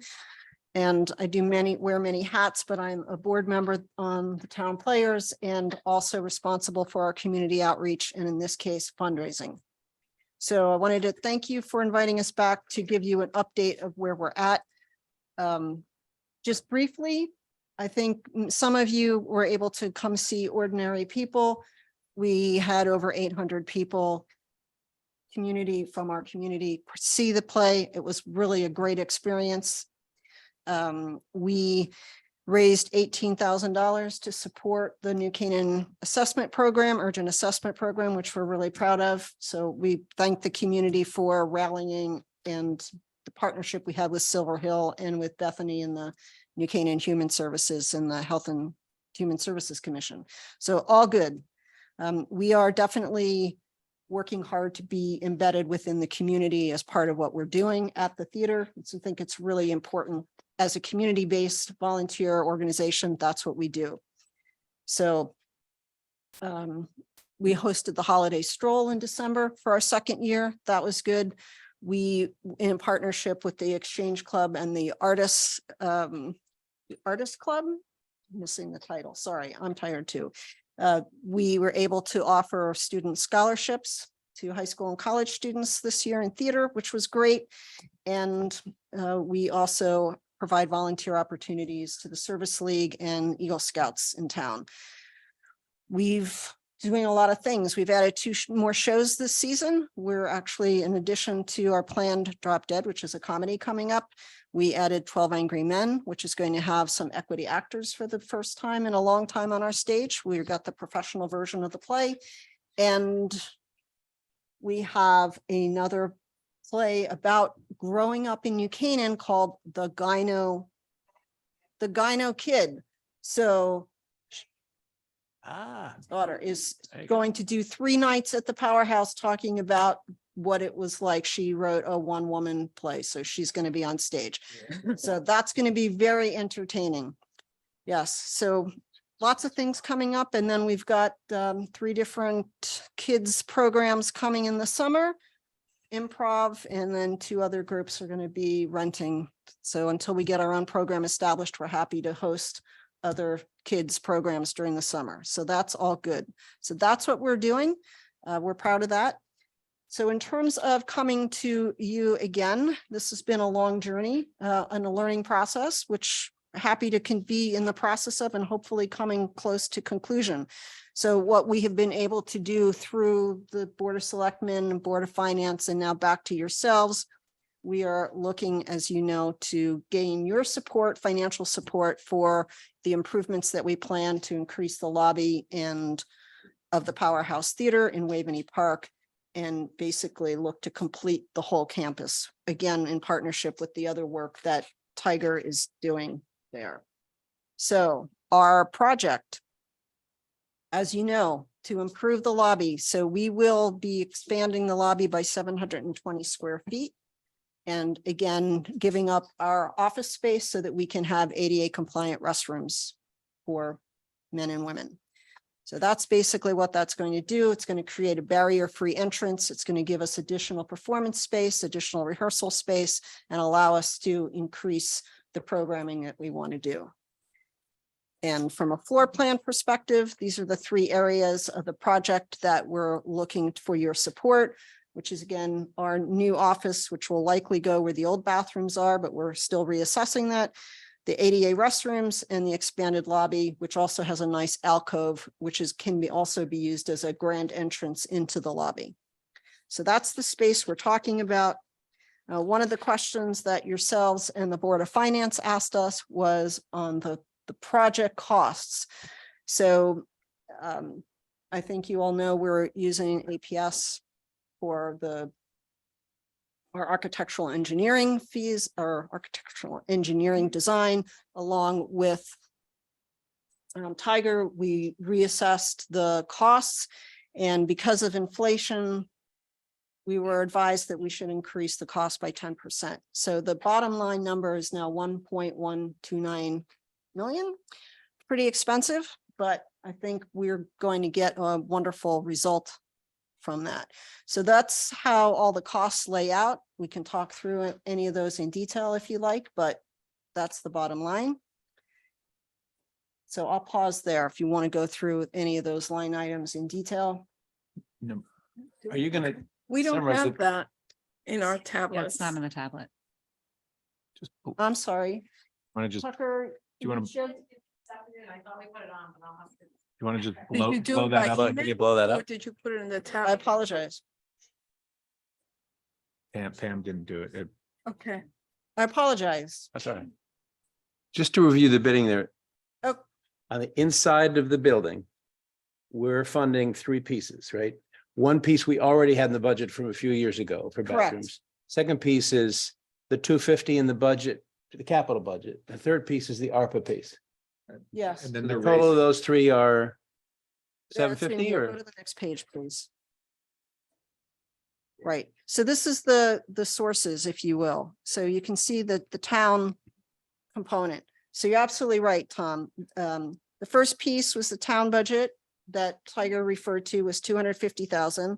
The second piece was the ARPA funding, which is another 250,000.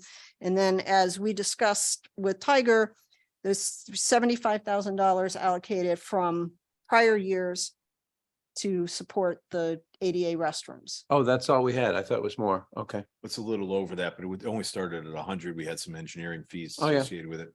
Right. And how much are you raising? So your number, town's contribution then is 575 and our number is 554. How And much, change. how much have you raised so far? So what we've raised so far is what we have in the bank is 250,000. We have an outstanding grant request from the Community Foundation. That's another 50. So what we would be left with fundraising is 250, which I'm confident that we'll be able to do. We've been somewhat hampered because some of the folks we've talked to have said, well, what's the town? You know, when the town, come back and talk to us when the town approves their Right, so chicken and contribution. egg is always. So it's a little bit of a chicken and the egg problem. You'll know you're there when you get a podcast like Tiger. Yeah. I was last year. I got up my podcast. Got to do last another year. one. I got my Dine-In podcast last year. But traditionally, Tiger, the way these projects, the public-private stuff has worked, the Mm-hmm. town insists that the monies are That's- all, and they have to be by charter, they have to be in the accounts, prior to breaking ground or. Well, prior to whatever. contract signing. Yeah. So Correct. the selectmen can't sign until all the money's in, they can award, they can approve the contract, pending that, but they can't sign the contract. Right. So, so we ask that each time that it's got to be, has to be on our side. That- Yeah. So Completely that's understand that. good, because that puts us in a lot nicer position. Completely. Right, but we're continuing to have the conversations. We're actively fundraising. It's just, we've basically said, we've been told that our donors are looking for the town approval. Yeah, so the stake in the ground. So tonight, what we're discussing tonight then is, are we discussing just the $250,000 Correct. ARPA Yes. approval? To be fair to the council, we have to get a closer look at this. It's on your. It's sent so- to our email. Okay, you got Yeah, to spend you it just to us. spent it to Okay, us. so, I don't have any issues in terms of getting the ARPA portion approved, but it's, we've got to be able to see this stuff before we, and I think we're, I don't want to speak for everybody, but I'm 100% there. I just want to make sure that we get to see the numbers officially. It's right here. There you go. There you go. So can we take 5 minutes and go through the line items? Why don't we do Yeah, that? that's a good idea. We're here, so Yeah, let's let's take do it. advantage of that. So Yep. you want to go back a page? Thank you. So I'm just going to go right through them. Also, well, first off, we actually had the contractor, we actually Alden Bailey to go through and look at the plan set and give us his estimate of where we were. So we were at, I believe, just under $1 million on our costs. He went through and he said, okay, you're light on this, you're light on that. And I would bump this, bump that. And then this is his number that he came back with. But so he and Carl Rothbart went through the plan set. Glenn took him back home again and said, no, this is your number. So at the 1,069,500, that was where he was at. He was actually at the lower 930, but he said, but then add in your contingency on top of it just to make sure. But he looked at it, embedded it and felt comfortable with where he was at that point. So Tiger, in those today's things. market, you think Sorry. the contingency is appropriate at 15%? we usually carry 15, sometimes 20 on an older building. We'll carry 20. Okay. Historically, we've underrun the contingency. Only had, I think, one instance in the past years where we've had to come back. I'm not questioning you. It's just, No, I'm just saying it's a that, yeah. very weird market today with inflation and Yeah, cost on and a- everything on a else. Building, we're usually running 20 because. Okay. And then on some other projects, we're running 10, 15 was the determination by the council, I don't know, back in Yeah, a long time 2012 ago, or yeah. something like that, where 15 was a comfortable number for the council. That's I why we're saying, historically have done 10% on my budgets that I finance. I think 15 is conservative, and I just want to know your thoughts in today's market. That's it. That's where we're at. Like I said, 20 on an older building, 15 seems to be running well for us and it provides us the opportunity not have to come back. Usually we're running under 10. That's great. But it's yeah. kind of it's one of those things. If we're hovering at the 10 and we get to $1 over 10, we have to come back. Doesn't make That's- any sense. It makes a hard. That's a hardship. 15% makes a lot of sense. Yeah, So thank you. That, HVAC. I know that there was an issue with right. HVAC, It's right? 85,000. I knew you were gonna ask that question. You knew it, right? I have to- Because, well, yeah, well, because I because was of like, the "Is it a real requirements and if we're, I have to ask, well. It's a gathering place. Conditioning the new space, not conditioning the existing space, because we're only working on, this is not, this doesn't fall under the same problem. that But we- you're not putting in a whole new system just for the front. I'll ask Carl and Glenn exactly what the ramifications are on that 85,000, but it's looking at, we're not doing what we're doing at the Playhouse, which is basically gutting the entire building and then taking it all apart and doing it. This is only just what's necessary for the front end of the building, and I'll ask him that question, but I saw that as well. right, I'm just wondering like if we're gonna run in some problem like later on, if we're not compliant, even maybe maybe we fit the mold now, but if we're not. I'll gonna be ask, like I said, compliant- I'll ask him Yeah. that question Right. before Yeah. anything's settled, Great. and actually, Carl might even still be on, He was, right. but I'll ask him that question specifically. If Yeah, you, I knew you were gonna ask that question. if you. The new HVAC applies independently to the new space. That actually relieves a lot of work that currently is being provided by the existing system. Exactly, right. So you've got reserve built into Quite this. possibly, that might have been part of their thought process. I have to dial back in and ask them Yeah, that question. that was the expectation, Tom, that there, I know Joel had, Joel had multiple conversations with Carl and with the company that is currently servicing our, specifically the heating, and we thought we had plenty of capacity. There was an extra zone that was put in that would allow the capacity for the heat. And again, it's a lobby space. It's not like people are going to sit there for 3 hours. It's a different use But you have a lot of people gathering all at once is the Yeah. thing. That's, I, for a short period of time relatively. but It's different than what's happening at the Playhouse. Yeah. The Playhouse is, we're conditioning for 100% usage throughout, Mhm. whereas there, it's very short run. And then there's not much there, so it takes on a big load at the beginning, and then it's not this, and the duration is short versus the movie theater runs all day, right? You can imagine, right? And if we're looking at conditioning, both spaces, in essence, Cinema Lab is looking at having 100% occupancy in both theaters, all the three bar areas. and upstairs at the event space. That's a huge load on the HVAC versus what we would normally see, where you'd be able to trade off. Which is different than what we have here, but I'll ask Carl and Glenn again what they're. Yeah, and also, yeah, it's, I mean, two things, right? It's what we should do given the situation, but also we need to be compliant, and not just compliant today, but what we would Right. expect we will need to be. That's just, just to be anticipatory. Well, whatever unit you're putting in now has to meet standard. Right. It's just by law. Right. So no, I know. basically I- this- So the Well- quote has to include the current efficiency standards. And it's basically a brand new space. It's not like the movie theater where. Yeah, these are totally mutually exclusive things don't- that you're trying to. I think Rita's correct, and we have to look at whether or not we need a whole new system, just like. We'll ask the question. I have no problem. I'll ask, I'm certain that he's looked at it, but I'll re-ask the question. I wouldn't assume many things in there. I'm I sorry. believe he's just looking at the one space and the other space is. Yeah, different. no. Yeah. But you're- I think Mark If makes a great point. if you're replacing the other unit, that's a separate cost. This is, you're adding a totally different unit for a given area. That has to meet a current efficiency standard. If you replace an existing unit, that has to be upgraded. But that's not what's in here, just to make it clear.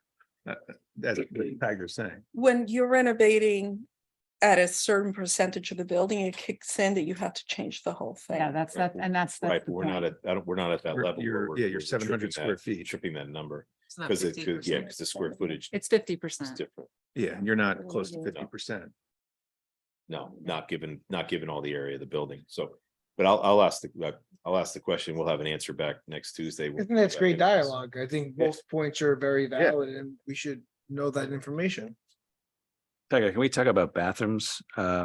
Sure. The existing, obviously there's a line here, existing toilet rooms, new toilet rooms are, I'm assuming, is that the end of the building that you're talking about there, or is that the No. internal? No, this is totally different, so if you look here, so the existing toilet rooms where the new office space is gonna go. Right. Okay, Okay, and then we have to put in ADA compliant ones where you can see their current office is. right. It's the best place for them. That's the reason for the flip flop. So you're looking at ripping out the old fixtures, in there for $5,000, but then the upgrade for the new bathroom. So just tell us again, the public bathrooms that Public bathrooms are far to the right. If you see on the picture, far to the right, that says you see men's and ladies toilets. yeah, Those are the exterior outside accessible toilets that are, while they're sister to the building, they're separate from the right. So building. this is, They're they're public. not included. public. They're not in this budget. They're not in this, No. but We already that was the approved that. 250 ARPA that was given Right. separately. That included that and the The refurbishment ADA. of the outside of the potting shed. Right. But the electrical and heating is coming off of the powerhouse? Yes, Okay. yeah, it's not gonna be a standalone. Right. They'll draw in. Right. Similar to, like the waste piping, all it'll be, that's one of the reasons why there's a little bit of cost savings, because it's not a standalone building like it was in the middle of Waverly, right? Correct. So there's a little bit there. That's why we're getting a little bit of a break. But no, that's a separate 250, like I said, next time I'm gonna make it 249, 250.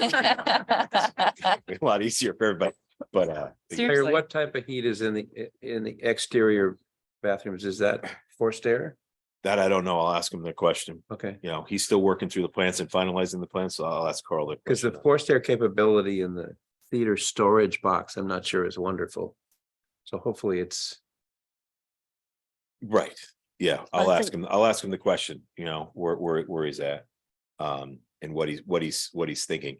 I know that we have separate heating elements at the bathrooms in the middle of the park. They're just separate ones. They're basically electrical. You know, Yeah, it could be electric. which are way easier, and he might be Brand thinking that new. exact same thing here. So overall understanding for the public, when we're finished with this project as proposed here, we will have this entire campus, if you will, finished. So we were talking about the potting shed completed, the landscaping around the whole building completed, the new lobby completed, the new bathroom. So everything that we need is in this, between what we've already approved and this, we're done. Is that? We're looking, well, we have one little pocket, but I have monies for it, which is the terracing, right?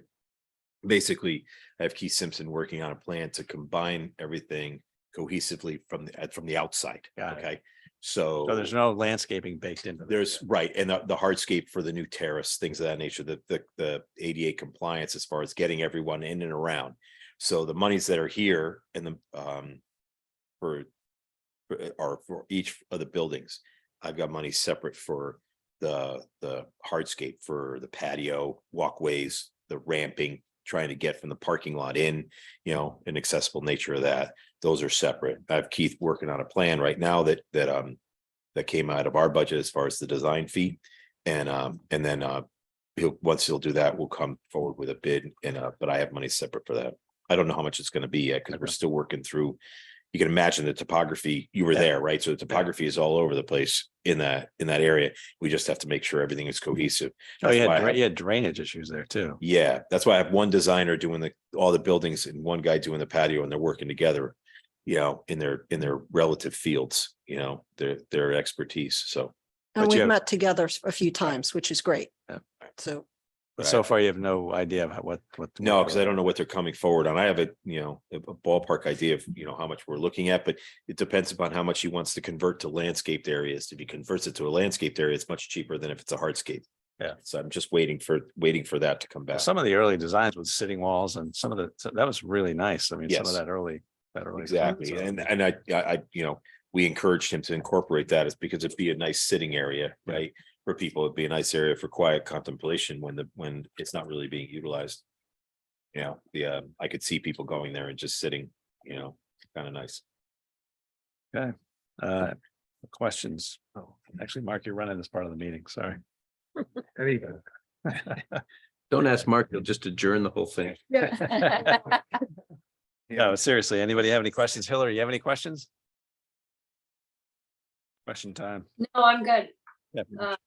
Yeah, I'm good. Thanks. Good. That's it, Stephen. All right.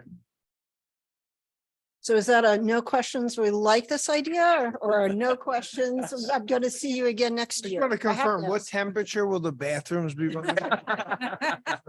I'll just say one thing, because, I put together this little criteria sheet, which is for CapEx, but it could also be considered in this instance. And, one of the things I was a little worried about in the beginning with the Playhouse was utility, like how many people is it really serving?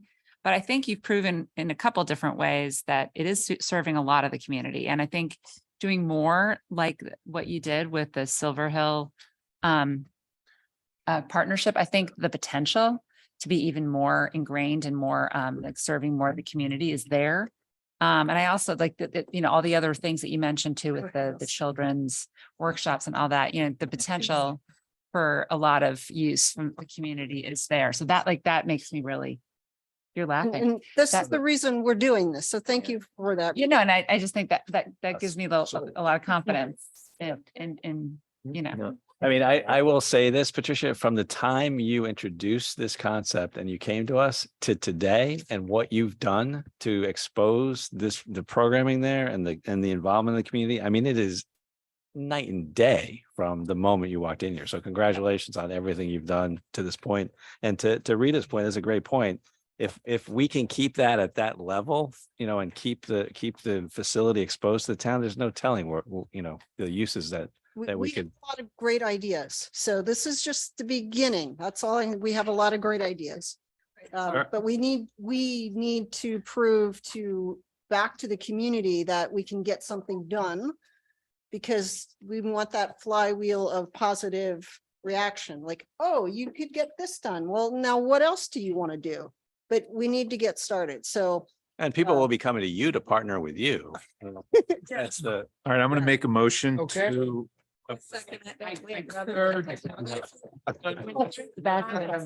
Different motions. So I just, a question about the ARPA funds. There's like, you have to use it within a certain time frame. Can you give it to Powerhouse and then while you're fundraising, if you don't meet that time frame, does it have to go back to the town or how does that work? You got a big one. We have to allocate 2026 to utilize. If we don't utilize it, the allocation can come back and we already have other areas, even if you just put it back into parking revenue, lost parking revenue, right? So it would go back into the general fund and then you can utilize that to pay something back. Don't out. even think that's going to happen. No, but that's a valid question. It's a very good Okay. question. All right, so I make a motion to approve ARPA allocation of $250,000 for the town players. Rita. Fast on the draw. Second? Rita, second. Oh, okay. All in favor? Yes. Sorry. All in favor? Thank you. That's Thank you. unanimous. Happy St. Patrick's Day. It's my Happy St. mother's Patrick's 96th Day. On that note, my wife made homemade Irish soda bread. Butter. All right, hold on. We need a motion. We need a motion to adjourn. Hold on. So moved. All right, that was a Penny motion and Christina second. Yes, thank you. Thank you. Thank you, Patricia. We'll come.